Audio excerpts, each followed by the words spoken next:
എഴുതിയ ലേഖനം. എഫേസ്യർക്കെഴുതിയ ലേഖനത്തിൽ ഈ ലേഖനം പൊതുവെ സഭ എന്നുള്ളൊരു വിഷയത്തെക്കുറിച്ച്, എന്താണ് സഭ എന്നുള്ളതിനെക്കുറിച്ച് നമുക്ക് മനസ്സിലാക്കാൻ പറ്റിയ ഏറ്റവും നല്ല അധ്യായങ്ങളിലൊന്നാണ് എഫേസ്യർക്കെഴുതിയ ലേഖനം. അവിടെ എന്താണ് സഭ? 1-ാം അധ്യായത്തിൻ്റെ 22-ാമത്തെ വാക്യം, സ്വർഗത്തിൽ തന്റെ വലതുഭാഗത്ത് എല്ലാ വാഴ്ചകൾക്കും അധികാരത്തിനും ശക്തിക്കും കർത്തൃത്വത്തിനും ഈ ലോകത്തിൽ മാത്രമല്ല വരുവാനുള്ളതിനും വിളിക്കപ്പെടുന്ന സകല നാമത്തിനും അത്യന്തം മീതെ ഇരുത്തുകയും സർവവും അവൻ്റെ കാൽക്കീഴാക്കി വെച്ച് അവനെ സർവത്തിനു മീതെ തലയാക്കി എല്ലാറ്റിലും എല്ലാം നിറയ്ക്കുന്നവൻ്റെ നിറവായിരിക്കുന്ന അവൻ്റെ ശരീരമായ സഭയ്ക്ക് കൊടുക്കുകയും ചെയ്തിരിക്കുന്നു.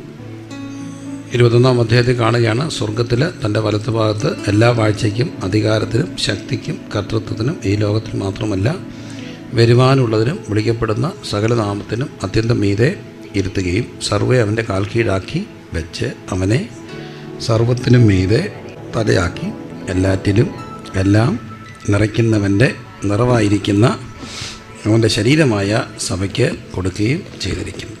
ഇനിയും 2-ാം അധ്യായത്തിലേക്ക് വരുമ്പോൾ നമ്മൾ കാണുന്നുണ്ട് അതിൻ്റെ 19-ാം വാക്യം, ആകയാൽ നിങ്ങൾ ഇനി അന്യന്മാരും പരദേശികളുമല്ല വിശുദ്ധന്മാരുടെ സഹപൗരന്മാരും ദൈവത്തിന്റെ ഭവനക്കാരും അത്രേ.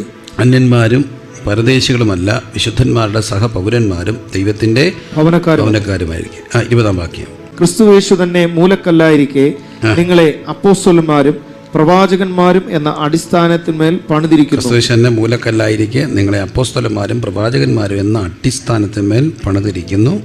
അവനിൽ കെട്ടിടം മുഴുവനും യുക്തമായി ചേർന്ന് കർത്താവിൽ വിശുദ്ധ മന്ദിരമായി വളരുന്നു. അവനിൽ നിങ്ങളെയും ദൈവത്തിന്റെ നിവാസമാകേണ്ടതിന് ആത്മാവിനാൽ ഒന്നിച്ച് പണിതു വരുന്നു. അവനിൽ നിങ്ങളെയും ദൈവത്തിന്റെ നിവാസമാകേണ്ടതിന് ആത്മാവിനാൽ ഒന്നിച്ച് പണിതു വരുന്നു. ഇനി 5-ാം അധ്യായത്തിലേക്ക് വരുമ്പോൾ 5-ാം അധ്യായത്തിൽ 21 മുതലുള്ള വാക്യങ്ങൾ കാണുന്നു, ക്രിസ്തുവിന്റെ ഭയത്തിൽ അന്യോന്യം കീഴ്പ്പെട്ടിരിപ്പി. എന്നിട്ട് ഭാര്യമാരെ, അത് കഴിഞ്ഞ് 25-ാം വാക്യത്തിൽ ഭർത്താക്കന്മാരെ അല്ലേ.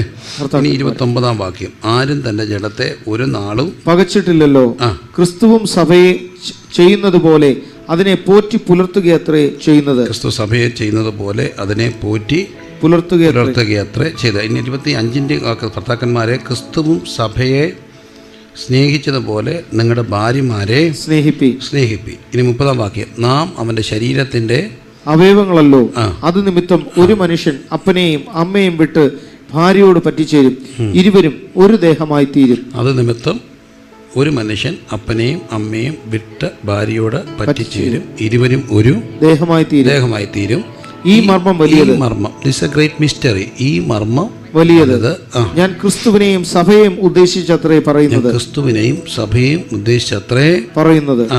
എന്നാൽ നിങ്ങളും അങ്ങനെ തന്നെ. ഓരോരുത്തൻ താന്റെ ഭാര്യയെ തന്നെ പോലെ തന്നെ സ്നേഹിക്കണം.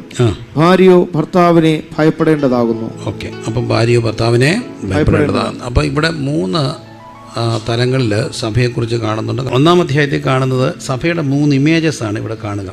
ഞാൻ ഈ ദിവസങ്ങളെല്ലാം എനിക്കിത് കർത്താവ് തന്ന ഒരു നിയോഗമാണ് സഭയെക്കുറിച്ച് സംസാരിക്കുവാൻ. 1-ാം അധ്യായത്തിൽ കാണുന്നത് സഭ ക്രിസ്തുവിൻ്റെ ശരീരം. ഉറക്കെന്ന് പറയാമോ? സഭ ക്രിസ്തുവിൻ്റെ ശരീരം. 2-ാം അധ്യായത്തിലേക്ക് വരുമ്പോൾ സഭ ഒരു ബിൽഡിംഗ് ആണ്, അത് കെട്ടിടമാണ്, ബിൽഡിംഗ്. 3-ാമത്തെ ഒരു ഇമേജ് ഇവിടെ കാണുന്നത് സഭ ദൈവത്തിൻ്റെ ഒരു ബ്രൈഡാണ്. ഈ മർമ്മം വലുത്. ഞാൻ ക്രിസ്തുവിനെയും സഭയും ഒരു 3 ബി ഓർത്താൽ ഇത് പെട്ടെന്ന് ഓർക്കാം. 1 body of Christ, 2 building, 3 bride. Easy ആയിട്ട് ഓർക്കത്തില്ലേ? 3 ബി ഓർത്താൽ പോരെ. യശയ്യാവ് 5 നോക്കിയേ, സഭ എനിക്ക് എൻ്റെ പ്രിയതമന്, ഞാൻ എൻ്റെ പ്രിയതമന് അവൻ്റെ മുന്തിരിത്തോട്ടത്തെ കുറിച്ച് എൻ്റെ പ്രിയന്റെ പാട്ട് പാടും. എൻ്റെ പ്രിയതമന് ഏറ്റവും ഫലവത്തായ ഒരു കുന്നിന്മേൽ ഒരു മുന്തിരിത്തോട്ടം ഉണ്ടായിരുന്നു. എൻ്റെ പ്രിയതമന് ഏറ്റവും ഫലവത്തായ ഒരു കുന്നിന്മേൽ ഒരു മുന്തിരിത്തോട്ടം ഉണ്ടായിരുന്നു. ഇനി ഉത്തമഗീതം 4-ാം അധ്യായത്തിൽ അതിൻ്റെ 12-ാമത്തെ വാക്യം, എൻ്റെ സഹോദരി എൻ്റെ കാന്ത കെട്ടി അടച്ചിരിക്കുന്ന ഒരു തോട്ടം, അടച്ചിരിക്കുന്ന ഒരു നീരുറവ്, മുദ്രയിട്ടിരിക്കുന്ന ഒരു കിണർ. അപ്പോൾ വീണ്ടും പറയാണ്, എൻ്റെ സഹോദരി, എൻ്റെ കാന്ത, കെട്ടി അടച്ചിരിക്കുന്ന ഒരു തോട്ടം, അടച്ചിരിക്കുന്ന ഒരു നീരുറവ്, മുദ്രയിട്ടിരിക്കുന്ന ഒരു കിണർ. അപ്പം വീണ്ടും നമ്മൾ തോട്ടം എന്നുള്ള, കൃഷി എന്നുള്ള ഒരു ഇമേജ് കാണുന്നുണ്ട്. അപ്പം നമ്മൾ ദൈവത്തിൻ്റെ ഗ്രഹനിർമ്മാണമാണ്, കൃഷിയാണ് എന്ന് കുരുതിലേനത്തിൽ കാണുന്നുണ്ട്. എങ്കിലും ഈ ഒരു 3-4 ഇമേജസിനെ നമുക്കൊന്ന് നോക്കാം. ഒന്ന്, നമ്മളെല്ലാവരും ദൈവത്തിൻ്റെ എന്താണ്? ശരീരമാണ്. എല്ലാവരും ഒക്കെ പറഞ്ഞ് ദൈവത്തിൻ്റെ ശരീരമാണ്. ഇതേ ഇമേജസ് ഒരു കാര്യം നമ്മൾ 1 കൊരിന്ത്യർ ലേഖനം 12-ാം അധ്യായത്തിൽ കാണുന്നുണ്ട്. 12-ാം അധ്യായത്തിൽ വരങ്ങളെക്കുറിച്ച് പറഞ്ഞു വന്നിട്ട് പറയുന്നു, ശരീരത്തിന് വിവിധ അവയവങ്ങളുള്ളതുപോലെ ആ അവയവങ്ങൾക്കെല്ലാം വിവിധ ധർമ്മങ്ങളുള്ളതുപോലെ കർത്താവ് ഓരോ അവയവത്തിനും ഓരോ വരം കൊടുത്തിരിക്കുന്നു എന്ന് 1 കൊരിന്ത്യർ ലേഖനം 12-ാം അധ്യായത്തിൽ കാണുന്നുണ്ട്. കണ്ടല്ലോ, 1 കൊരിന്ത്യർ ലേഖനം 12-ാം അധ്യായം. സഭ എന്നുള്ളതിനെ ഒരു ശരീരമായിട്ട് ഉപമിച്ചിട്ട് ഓരോ അവയവത്തിനും ദൈവം ഓരോ വരങ്ങൾ കൊടുത്തിരിക്കുന്നു. അതാണ് 12-ാം അധ്യായത്തിൻ്റെ 14 മുതലുള്ള വാക്യങ്ങൾ. ശരീരം ഒരു അവയവമല്ല, പലതത്രേ. ഞാൻ കൈ അല്ലായകൊണ്ട് ശരീരത്തിലുള്ളതല്ല. അവിടെ നമ്മൾ ദൈവം ശരീരം എന്നുള്ളതിൻ്റെ അതിൻ്റെ 27-ാം വാക്യം, എന്നാൽ നിങ്ങൾ ക്രിസ്തുവിൻ്റെ ശരീരവും ഓരോരുത്തൻ വെവ്വേറെയായി അവയവങ്ങളും ആകുന്നു. നമ്മളെല്ലാവരും ക്രിസ്തുവിൻ്റെ ശരീരവും എന്നിട്ട് ഓരോരുത്തരും വെവ്വേറെ അവയവങ്ങളും ആകുന്നു. ഇതേ കാര്യം റോമാലേഖനം 12-ാം അധ്യായത്തിൽ കാണുന്നുണ്ട്. സഹോദരന്മാരെ, ഞാൻ ദൈവത്തിൻ്റെ മനസ്സറിവ് ഓർപ്പിച്ച് നിങ്ങളെ പ്രബോധിപ്പിക്കുന്നത്, നിങ്ങൾ ബുദ്ധിയുള്ള ആരാധനയായി നിങ്ങളുടെ ശരീരങ്ങളെ ജീവനും വിശുദ്ധിയും ദൈവത്തിന് പ്രസാദവുമുള്ള യാഗമായി സമർപ്പിപ്പിക്കും. എന്നിട്ട് നമുക്ക് വീണ്ടും 3-ാം അധ്യായത്തിൽ വാക്യത്തിൽ കാണുന്നു, ഭാവിക്കേണ്ടതിന് മീതെ ഭാവിച്ചു ദൈവം അവനവന് വിശ്വാസത്തിൻ്റെ അളവ് പങ്കിട്ടതുപോലെ. അപ്പോൾ ഇനി നമുക്ക് ഇതെല്ലാം കൂടെ ഒന്ന് മനസ്സിൽ വെക്കുക, ക്രോഡീകരിക്കുക. റോമാലേഖനം 12-ാം അധ്യായം, 1 കൊരിന്ത്യർ ലേഖനം 12-ാം അധ്യായം, എഫേസ്യ ലേഖനം 1-ാം അധ്യായം കണ്ടു, 2-ാം അധ്യായം കണ്ട്, 5-ാം അധ്യായം കണ്ടു. അപ്പോൾ ഇത്രയും ഒരു ഇമേജസ് മനസ്സിൽ വെക്കുക. 1-ാമത്തെ ബോഡി ഓഫ് ക്രൈസ്റ്റ്, 2-ാമത്തെ ബിൽഡിംഗ്, 3-ാമത്തെ പ്രൈഡ്. ഇനി 4-ാം ഒന്നുകൂടെ നമ്മൾ കണ്ടു. നമ്മൾ ദൈവത്തിൻ്റെ ഒരു തോട്ടം, ഒരു ഫീൽഡാണ്, ദൈവത്തിൻ്റെ ഒരു ഫാമിംഗ് ഫീൽഡാണ് നമ്മൾ. അങ്ങനെ 3-4 ഇമേജുകൾ നമ്മൾ കാണും. എന്നിട്ട് 1-ാമത്തെ ഒരു ഇമേജ്, നമ്മൾ ദൈവത്തിൻ്റെ എന്താണ്? ശരീരം. ഉറക്കെന്ന് പറയാമോ? ദൈവത്തിൻ്റെ ഒന്നുകൂടെ പറഞ്ഞേ ശരീരം എങ്ങനെ ഫങ്ഷൻ ചെയ്യുന്നത്? അനാട്ടമി പഠിക്കുമ്പോൾ സിമ്പിളായിട്ടുള്ള കാര്യമുണ്ട്. എല്ലാത്തിനും നിയന്ത്രിക്കുന്ന എന്താ? കേന്ദ്ര ഒരു നടി മുഖമുണ്ട്, ബ്രെയിനകത്ത് ഉണ്ട്. നമ്മളിങ്ങനെ പോകുമ്പോൾ നമ്മുടെ ഇടത്തെ കൈയെ ഒരു കൊതുക് അടിച്ചു, എന്തോ ചെയ്യും? വലത്തെ കൈ കൊണ്ട് അവത്തെ എന്ത് ചെയ്തു? അടിച്ചു. ഈ വലത്തെ കൈ കൊണ്ട് ഇടത്തെ കൈയെ അടിച്ചത് എന്തുകൊണ്ടാണ്? വലത്തെ കൈ കൊണ്ട് ഇടത്തെ കൈയെ അടിച്ചത് എന്തുകൊണ്ടാണ്? ഇടത്തെ കൈയെ കൊതുക് അടിച്ചുകൊണ്ടല്ല. ഇടത്തെ കൈയെ കൊതുക് അടിച്ചു എന്ന് ആര് സെൻസ് ചെയ്തു? വലത്തെ തല സെൻസ് ചെയ്തു. തല ആരോട് പറഞ്ഞു? കൈയോട് പറഞ്ഞു. കൈ എടുത്ത് പെട്ടെന്ന് ആരെ അടിക്കുക? വലത്തെ കൈ അടിക്കും. അപ്പോൾ ഈ വലത്തെ കൈ അടിച്ചില്ലെങ്കിൽ ഇടത്തെ കൈ എന്തോ ചെയ്യും? വലത്തെ കൈ അടിച്ചില്ലെങ്കിൽ ഇടത്തെ കൈ എന്തോ ചെയ്യും? നിങ്ങൾ ചിന്തിച്ചാൽ ഇടത്തെ കൈ എന്തോ ചെയ്യും? ഇടത്തെ കൈ ഭിത്തിക്കിട്ടിടിക്കും. കൊതുക് ചാകത്തുമില്ല, കൈ നോവും. കൈ നൊന്താ ഒരു കുഴപ്പമുണ്ട്, ദേഹം മുഴുവൻ നമുക്കങ്ങനെ പ്രശ്നമില്ല. കാലതച്ചാൽ തോന്നും ദേഹത്ത് എന്ത് മാത്രമേ ഉള്ളൂ? പല്ലുവേന വന്നാൽ തോന്നും പല്ലല്ലാതെ വേറെ ഒന്നും ഇല്ലെന്ന്. അപ്പം എന്ന് പറയുന്ന പോലെയാണ് ബോഡി ഫങ്ഷൻ ചെയ്യുന്നത്. അപ്പം ഇടത്തെ കൈയെ കൊതുക് അടിച്ചാൽ തലയറിയും. എന്നിട്ട് ആരോട് പറയും? വലത്തെ കൈയോട് പറയും, വലത്തെ കൈ നീ ആരെ അടിക്ക്? ഇടത്തെ കൈ. അപ്പോൾ ഈ വലത്തെ കൈ അടിച്ചില്ലെങ്കിൽ ആർക്ക് കുഴപ്പം? വലത്തെ കൈക്കും കുഴപ്പം, എല്ലാവർക്കും കുഴപ്പം. ഇപ്പോൾ ഇടത്തെ കൈക്ക് ആരെ വേണം? വലത്തെ. ഇതിനെല്ലാം നിയന്ത്രിക്കുന്ന ആരാ? തലയാണ്. അപ്പോൾ നമുക്കെപ്പോഴും ആരോട് ബന്ധം വേണം? തലയോട് ബന്ധം. തലയോട് ഒരാളല്ല, എല്ലാവരും ബന്ധപ്പെട്ടിരിക്കണം. അപ്പം തല ആരാണ്? ശിരസ് ആരാണ്? ക്രിസ്തുവാണ്. നമ്മളെല്ലാം ആ ശരീരത്തിൻ്റെ പല അവയവങ്ങളാണ്. ഇങ്ങനെയാണ് എന്ത് ഫങ്ഷൻ ചെയ്യുന്നത്? സഭ ഫങ്ഷൻ ചെയ്യുന്നത്, അല്ലേ? ഇങ്ങനെയാണ് സഭ ഫങ്ഷൻ ചെയ്യുന്നത്. അപ്പം സഭ ബോഡി ഓഫ് ക്രൈസ്റ്റ്. ഇനി 2-ാമത്തെ ഒരു ഇമേജ് ഒന്ന് പെട്ടെന്ന് നോക്കാം, എന്നിട്ട് നമുക്ക് തിരിച്ചു വരാം. 2-ാമത്തെ ഇമേജാണ് ബിൽഡിംഗ് എന്ന് പറയും. അതിൻ്റെ അടിസ്ഥാനം ആരാണ്? ക്രിസ്തു തന്നെ എന്തായിരിക്കെ? മൂലക്കല്ലായിരിക്കെ. പിന്നെ അടിസ്ഥാനം ഇട്ടു, ഫൗണ്ടേഷൻ. ആരെ? അപ്പോസ്തലന്മാരും പ്രവാചകൻ. മൂലക്കല്ല് കോർണർ സ്റ്റോൺ ആരാണ്? ക്രിസ്തു എന്ന കോർണർ സ്റ്റോണിന്മേൽ അപ്പോസ്തലന്മാരും പ്രവാചകന്മാരും എന്ന അടിസ്ഥാനത്തിന്മേൽ ദൈവം എന്തിനെ പണിയുന്നു? സഭയെ പണിയുന്നു. അപ്പം സഭ പണിയപ്പെടുമ്പോൾ ദൈവം ഇങ്ങനെ കട്ടകളൊക്കെ വെച്ചാണ് നമ്മളൊരു ബിൽഡിങ് പണി. അതേ ഇമേജാണ് അവിടെ ഉപയോഗിക്കുന്നത്. ആ കട്ടകളെക്കുറിച്ച് വേദോസ്തത്തിൽ ഒരു വാക്യമുണ്ട്, ജീവനുള്ള കല്ലുകളെ കൊണ്ട്. നമ്മളെല്ലാവരും ആരാണ്? ജീവനുള്ള കല്ലുകൾ. ഈ കല്ലുകളെ വെച്ചിട്ട് ഇങ്ങനെ പണിയാണ്. അപ്പോൾ ഇതാണ് ഈ ചർച്ചിൻ്റെ മറ്റൊരു പ്രത്യേകത. ഈ ബിൽഡിങ് പണിയുമ്പോൾ ഇങ്ങനെ നല്ല കട്ടകളെല്ലാം വെച്ച് വരുമ്പോൾ ഈ കട്ട ഇറക്കുമ്പോൾ കുറേ കട്ട പൊടിഞ്ഞു പോകും, ഇല്ലേ? കട്ടയൊക്കെ കണ്ടിട്ടുണ്ടോ? കട്ട ഇറക്കുമ്പോൾ കുറേ കട്ട പൊടിയൊക്കെ ചെയ്യും. അത് പൊടിയുന്ന കട്ട അവിടെ മാറ്റിയിടും. പക്ഷേ ഈ മേസ്ത്രി ഇത് പണിത് വരുമ്പോൾ ചെറിയൊരു വിടവ് വരും. ആ വിടവിൽ ഈ കട്ട എന്തോ ചെയ്യും? നല്ല കട്ട വെട്ടി പൊട്ടിക്കുമോ, പൊടിഞ്ഞ് കിടക്കുന്ന കട്ട എടുക്കുമോ? പൊടിഞ്ഞ് കട്ടകൾ അതിനെ ഷേപ്പ് ചെയ്ത് ഇതിനിടയ്ക്ക് കയറ്റി വെക്കും. അപ്പോൾ എല്ലാ കട്ടയ്ക്കും ഒരു സ്പേസ് ഉള്ള സ്ഥലമാണ് എന്ത്? ബിൽഡിംഗ് എന്ന് പറയും. ഒരു കട്ട എന്ത് ചെയ്യത്തില്ല? കളയത്തില്ല. അതാണ് ദൈവസഭ. ദൈവസഭയിൽ ആരെയും ദൈവം കളയാൻ ആഗ്രഹിക്കുന്നില്ല. എല്ലാ കട്ടയ്ക്കും എവിടെയെങ്കിലും എന്ത് കാണും? സ്പേസ് കാണും. അപ്പോൾ ഈ വല്യച്ചായൻ പറയും, ഞാനിങ്ങനെ നിരന്നിരിക്കുമ്പോൾ ഇതിനിടയ്ക്ക് ഇവൻ കയറിയിരിക്കേണ്ടെന്ന് പറഞ്ഞാൽ അതിനും കുഴപ്പമുണ്ട്. മേളത്തെ നില ഭാരം വരുമ്പോൾ ഇടയ്ക്ക് വിടവ് കിടന്നാൽ ഈ കെട്ടിടം എന്ത് ചെയ്തു പോകും? എഴുപ്പും. അപ്പോൾ ഈ കൊച്ചു കട്ടയ്ക്ക് ഒരു സ്പേസ് ഉള്ള ഒരിടമാണെന്ത്? സഭ. അപ്പോൾ സഭയിൽ ആർക്കൊക്കെ സ്പേസ് ഉണ്ട്? എല്ലാവർക്കും സ്പേസാണ്. പിന്നെ ഈ കൊച്ചു കട്ടയെ നമ്മളിങ്ങനെ ചെത്തുന്ന പരിപാടിയാണ് പാസ്റ്റർമാരുടെ ജോലി. അതാണ് വചനം പ്രസംഗിക്കുമ്പം കുത്തി വെട്ടി എന്നൊക്കെ പറയുന്നത്. ഇതാണ് വെട്ടി എടുത്ത് പൊട്ടിച്ച് അടിച്ച് ഇടിച്ച് പാകപ്പെടുത്തി ഇതിനിടയ്ക്ക് കയറി. അപ്പം നമുക്ക് സങ്കടമായി, ഇന്നത്തെ പ്രസംഗം ആർക്കിട്ട് വെട്ടിയതല്ല, ഈ വെട്ട് കൊണ്ടില്ലെങ്കിൽ ഇതിനിടയ്ക്ക് കയറത്തില്ല. ഇതിനിടയ്ക്ക് കയറിയില്ലെങ്കിൽ നിങ്ങളെന്നും എവിടെ കിടക്കും? വെളിയിൽ കിടക്കും. വെളിയിൽ കിടക്കുന്ന ആ കട്ടയ്ക്ക് ഇടയ്ക്ക് എന്നോട് കട്ടക്കളക്കാരൻ പറഞ്ഞാണ്, സിമെൻറ്റ് കട്ട പണിത് വരുമ്പോൾ എൻ്റെ ഒരു സുഹൃത്ത് കൃത്യം ഏതാണ്ട് ഒരു 50 പൈസ ലാഭമേ ഉള്ളൂ, അല്ലെ 1 രൂപയ്ക്കുള്ളൊന്നും ലാഭം കിട്ടത്തില്ല ഈ കട്ടയ്ക്ക്. അതിനകത്ത് കുറേ കട്ട പൊടിഞ്ഞു പോകുമ്പം അതും ആർക്ക് നഷ്ടം? കടക്കാരന് നഷ്ടം. അപ്പം പൊടിക്കട്ടം കയറ്റി വിടുന്നത് നഷ്ടം നികത്താൻ വേണ്ടിയാണ്. അപ്പം ഈ പൊടിക്കട്ടയ്ക്ക് ഒരു സ്പേസ് ഉള്ള ഒരു ഇടമാണ് ഇവിടം സഭ. എന്നിട്ട് ഇങ്ങനെ ചർച്ചിങ്ങനെ വെച്ച് പോവുകയാണ്. ബിൽഡിങ് പണിയാണ്. അപ്പോൾ ഈ ബിൽഡിങ്ങിൻ്റെ ഒരു കട്ട വെച്ചിട്ട് അതിൻ്റെ പുറത്ത് എന്താ വെക്കും? ചാന്ത് വെക്കും, സിമെൻറ്റ് വെക്കും. അതിൻ്റെ പുറത്ത് മറ്റേ ഒരു കട്ട വെക്കും. അങ്ങനെയാണ് ഈ ചർച്ചിങ്ങനെ അല്ലെങ്കിൽ ബിൽഡിങ് ഇങ്ങനെ പണിത് പോകും. നമ്മുടെ ഒരു പഴയകാല ഒരു നൊസ്റ്റാൾജിക് മെമ്മറി ഇല്ലേ? എറണാകുളംകാട് എനിക്കറിയത്തില്ല, ഞങ്ങൾ ഗ്രാമവാസികൾക്കൊക്കെ സ്കൂളിൽ പോയിട്ടൊക്കെ വരുമ്പോൾ ബിസ്ക്കറ്റ് കിട്ടും. ബിസ്ക്കറ്റ് പല വീട്ടിലുണ്ട്. വലിയ ബിസ്ക്കറ്റല്ലേ, ഈ പാർലയുടെ ബിസ്ക്കറ്റില്ലേ, അത് വലിയ കവറിനകത്താണോ? വലിയ വിലയുണ്ടോ അതിന്? ഇല്ല. പാർലയുടെ ഫാമിലി പാക്കറ്റൊക്കെ ഇഷ്ടം പോലെ. അതിനൊരു ഗുണമുണ്ട്, നമ്മൾ എത്ര എടുത്താലും കുറയുന്ന അറിയത്തില്ല, ഒത്തിരിയുണ്ട്. പിന്നെ എടുത്തിട്ട് എന്തിനകത്ത് മുക്കാം? കാപ്പിക്കകത്തൊക്കെ മുക്കി കഴിക്കുക, ഒരു 5-6 എണ്ണം കഴിക്കുക. അതാണ് വലിയ വിലയുണ്ടോ? പക്ഷേ എല്ലാവരും ഇങ്ങനെ ഇരിക്കും. പക്ഷേ കാലം മുമ്പോട്ട് പോയി പാർല ബിസ്ക്കറ്റിൻ്റെ സ്പേസൊക്കെ പോയിട്ട് ഇപ്പം മാളൊക്കെയായി, ഗൾഫുകാരായി.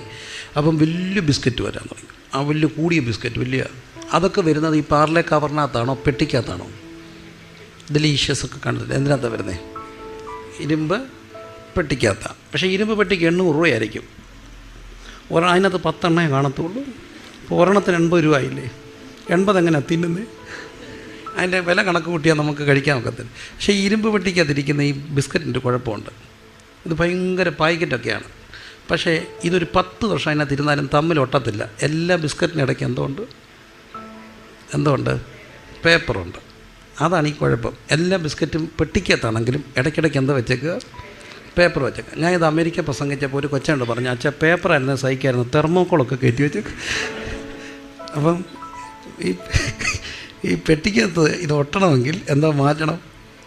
പേപ്പർ മാറ്റണം. പാർലെ ബിസ്ക്കറ്റിനകത്ത് കവറിന് കാണാൻ സുഖമില്ലെങ്കിലും വയറ് നിറയുന്ന സാധനമായിരുന്നു അല്ലേ? ഒത്തിരിയുണ്ട്. വലിയ വിലയുണ്ടോ? ഇല്ല. പക്ഷേ എന്ത് പറയും? വയറ് നിറയും. അപ്പം നമ്മൾ ഈ ഇരുമ്പ് പെട്ടിക്കകത്തെ ബിസ്ക്കറ്റ് പോലെ ഇരിക്കണോ, പാർലെ ബിസ്ക്കറ്റ് പോലെ ഇരിക്കണം? പാർല. അങ്ങനെ ഇരുമ്പ് പെട്ടിക്കകത്തെ ബിസ്ക്കറ്റിനകത്ത് ഇരിക്കേണ്ടവർ പ്രത്യേകം എവിടെയെങ്കിലുമൊക്കെ പോയിട്ട് ക്ലബിലൊക്കെ പോവുക. പക്ഷെ അവിടെ ഇത് എനിക്ക് തോന്നുന്നു വേറെ. പക്ഷെ ചർച്ചെന്ന് പറയുമ്പോൾ അത് ഇരുമ്പ് പെട്ടിയല്ല.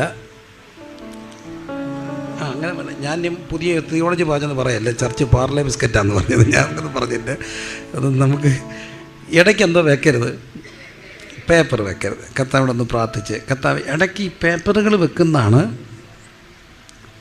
അപകടമാകുന്നത്. ഒരു പെട്ടിക്കകത്താണോ? ആണോ? പക്ഷേ ഇടയ്ക്കെല്ലാം എന്തുണ്ട്? പേപ്പറുണ്ട്. പേപ്പർ ഉള്ളിടത്തോളം കാലം എന്ത് ചെയ്യത്തില്ല? ഒട്ടത്തില്ല. അപ്പം ഒട്ടിയില്ലെങ്കിൽ മേളിലോട്ട് ഭാരം വരുമ്പം ഇത് ശരിയാകത്തില്ല. അപ്പം ഒട്ടണമെങ്കിൽ ഇടയ്ക്കൊന്ന് നമ്മളായിട്ട് ചെയ്യേണ്ട കുറേ കാര്യങ്ങളുണ്ട്. എന്തെടുത്ത് മാറ്റണം? പേപ്പറുകളെല്ലാം മാറ്റണം. ദൈവത്തോടൊന്ന് പ്രാർത്ഥിച്ച് പേപ്പറുകളെല്ലാം കീറിക്കളയണം. പേപ്പറുകൾ ഇടയ്ക്കില്ലാത്തതാണ് എന്ത്?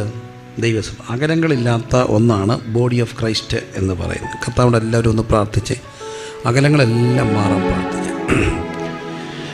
അകലങ്ങളില്ലാത്ത ഒരു ബിൽഡിങ് പോലെ, അകലങ്ങളില്ലാത്ത ഒരു ബോഡി പോലെ കർത്താവെ ഞങ്ങളുടെ സഭയെ ദൈവം പണിയണമേ എന്ന് എല്ലാവരും പ്രാർത്ഥിച്ച്. ഓരോ പ്രാദേശിക സഭകൾക്കും ഭയങ്കര ദൈവപ്രവൃത്തി കർത്താവ് ആഗ്രഹിക്കുന്നുണ്ട്. ആത്മാർത്ഥമായി പ്രാർത്ഥിച്ച് അകലങ്ങളില്ലാത്ത ഒരു കൂട്ടായ്മ എന്ന മർമ്മം വെളിപ്പെട്ടെങ്കിലേ ഈ ഭാരതത്തെ യേശുവിന് വേണ്ടി നേടാനൊക്കത്തുള്ളൂ. എല്ലാവരും അകന്നുപോയ അവനവൻ്റെ ഒരു ലോകമാണ് ഇന്നലത്തെ ലോകം. അവനവൻ്റെ ലോകത്തിൽ അവനവൻ്റെ തുരുത്തിലേക്ക് ഒതുങ്ങിക്കഴിയുന്ന ഒരു സമൂഹത്തെ നേടിയെടുക്കണമെങ്കിൽ അകലങ്ങളില്ലാത്ത ദൈവസഭയുടെ ശരീരമെന്ന വെളിപ്പാടിനകത്തേക്ക് നമ്മൾ കയറി നിൽക്കണം. ദൈവത്തിൻ്റെ ബോഡി ഓഫ് ക്രൈസ്റ്റ് ബിൽഡിങ് എന്ന് പറയുന്ന മർമ്മം കരമുയർത്തി അല്പനേരം എല്ലാവരും ഒന്ന് പ്രാർത്ഥിച്ച്, കർത്താവെ അകലങ്ങളില്ലാത്ത സഭയ്ക്കിടെ മർമ്മം ഞങ്ങളുടെ അകത്തേക്ക് തരണമേ. അകലങ്ങളില്ലാത്ത ദൈവസഭയുടെ ആഴം വെളിപ്പെടണമേ എന്ന് പ്രാർത്ഥിച്ച് ശബ്ദം. അതിന് നമുക്കെല്ലാം ഒരു റോളുണ്ട്. ആ പേപ്പർ എടുത്ത് കളയേണ്ടത് നമ്മളാണ്. അത് ഈഗോ ആകാം, നമ്മുടെ സ്വാർത്ഥതയാകാം, നമ്മുടെ ആ സെൽഫിഷ്നെസ് ആകാം, നമ്മളെന്നുള്ള ചിന്തയാകാം. അതെല്ലാം മാറിയിട്ട് കർത്താവേ ഞാനായിരിക്കുന്ന ദൈവിക കൂട്ടായ്മയ്ക്കകത്തേക്ക് അതിൻ്റെ അകലങ്ങൾ കുറയ്ക്കുവാൻ എനിക്കെന്താണ് റോളെന്ന് ചോദിച്ച് മറ്റൊരാളെക്കുറിച്ച് ചിന്തിക്കേണ്ട. What can I do? എനിക്കെന്ത് ചെയ്യാനൊക്കും? What can I do? എല്ലാവരും പ്രാർത്ഥിച്ച് ശബ്ദം ഉയർത്തി പരിശുദ്ധാത്മാവിനോടും ചോദിച്ച് വാട്ട് ഈസ് മൈ റോൾ? ഈ ഒരു സിറ്റി എന്നൊക്കെ പറയുമ്പോഴത്തേന് അത് വീണ്ടും അകലങ്ങളുടെ തുരുത്തുകളാണ്, അപ്പന തുരുത്തുകളാണ്. തുരുത്തുകൾക്കകത്തേക്കാണ് ദൈവസഭയുടെ മർമ്മം അത് വ്യാപരിക്കേണ്ടതിന്. അങ്ങനെ വ്യാപരിക്കണമെങ്കിൽ കർത്താവ് നമ്മെക്കുറിച്ച് ആഗ്രഹിക്കുന്ന സ്നേഹത്തിൻ്റെ കൂട്ടായ്മയുടെ ഐക്യതയുടെ ആഴങ്ങൾ കർത്താവെ തരണമേ എന്ന് പ്രാർത്ഥിക്കാം. എല്ലാവരും പ്രാർത്ഥിച്ച് ശബ്ദം ഉയർത്തി. അടുത്തിരിക്കുന്നവർ നമ്മുടെ ശബ്ദം കേൾക്കട്ടെ. ആ ശബ്ദം ഉയർന്ന് ദൈവത്തെ സ്തുതിക്കട്ടെ. അടുത്തിരിക്കുന്നവർ കേൾക്കാവുന്നതുപോലെ ശബ്ദം ഉയർത്തി കർത്താവെ അകലങ്ങളില്ലാത്ത ദൈവസഭയുടെ അതിൻ്റെ ആഴം അറിയുവാൻ, അതിൻ്റെ ആഴം വെളിപ്പെടുവാൻ, ആ സ്നേഹത്തിൻ്റെ വീതി, ആഴം, ഉയരം ആർക്ക് ഗ്രഹിക്കാനാകും? അത് മനസ്സിലാക്കുവാൻ എളിയവരെ സഹായിക്കണമേ. ഷഖാന റബ ലഗദുനിയ അർഗലെ ദിഗന റബന്ധര ഷക്കൽ ഘടകന ഹത്തുനിയ റഗാ നഗാതുര. യേശുവിൻ്റെ നാമത്തിൽ കർത്താവപ്പച്ച അങ്ങനെ ചെയ്യണമേ. അങ്ങനെ ചെയ്യുന്നതിനായി സ്തോത്രം. ദൈവത്തിൻ്റെ സഭ, ദൈവത്തിൻ്റെ ശരീരം. അപ്പോൾ സഭ ക്രിസ്തുവിൻ്റെ എന്താണ്? ശരീരമാണ്. സഭ ഒരു ബിൽഡിംഗ് ആണെന്ന് കണ്ടു. ഇനി ശരീരം എന്നുള്ള മർമ്മത്തെക്കുറിച്ച് ചിന്തിക്കുമ്പോൾ ഞാൻ മുമ്പേ പറഞ്ഞു, ഇടത്തെ കയ്യെ കൊതുക് കടിച്ച ആരറിയും? വലത്തേക്ക്. ഇങ്ങനെയാണ് ഈ ചർച്ച് ഫങ്ഷൻ ചെയ്യേണ്ടതും നമ്മൾ അറിയുന്നില്ലെങ്കിലും അങ്ങനെയാണ് അത് പൊയ്ക്കൊണ്ടിരിക്കുന്നത്. എനിക്ക് ഈ സഭ എന്നുള്ളതിനെക്കുറിച്ച് ഭയങ്കര ഒരു തീവ്രമായ സ്നേഹമുള്ള ഒരാളാണ് ദൈവസഭ എന്നുള്ളതിനെക്കുറിച്ച്. എന്താ കാര്യം ചോദിച്ചാൽ, ഒറ്റ പ്രധാനപ്പെട്ട കാര്യം, എന്നെ വളർത്തിയതും ഞാൻ വളർന്നതും നന്നായതും കഴിച്ചതും ഉടുത്തതും എല്ലാം സഭയുടെ അധ്വാനമാണ്.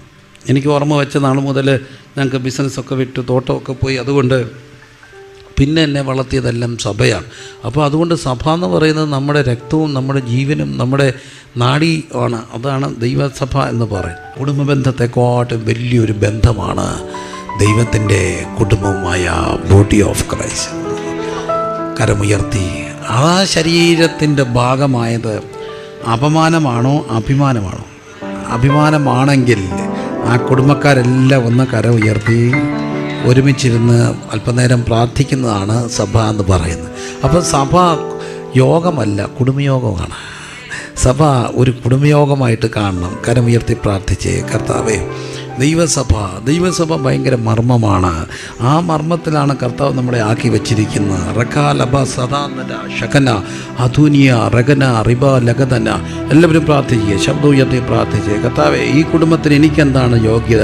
കർത്താവ് യോഗ്യതയില്ലാത്ത നമ്മളെ, പുറംപറമ്പിൽ കിടന്നിരുന്ന നമ്മളെ ദൈവം നാട്ടൊലിവോട് ഒട്ടിച്ച് ഈ കുടുംബത്തിൻ്റെ ഭാഗമാക്കിയത് നമ്മുടെ യോഗ്യത കൊണ്ടല്ല, കർത്താവ് നമ്മിൽ യോഗ്യരെന്ന് എണ്ണിയത് കൊണ്ടാണ്. അവൻ ലോകസ്ഥാപനത്തിന് മുന്നേ നമ്മളെ മുന്നറിഞ്ഞത് കൊണ്ടാണ്. അവിടുന്ന് നമ്മളെ വിളിച്ചാക്കിയതാണ്. ദൈവകൃപയുടെ ആ ആഴമോർത്ത് സ്തോത്രം ചെയ്താട്ട് ശബ്ദം ഉയർത്തി പ്രാർത്ഥിച്ച്, കർത്താവെ നിൻ്റെ കൃപയ്ക്കായി സ്തോത്രം.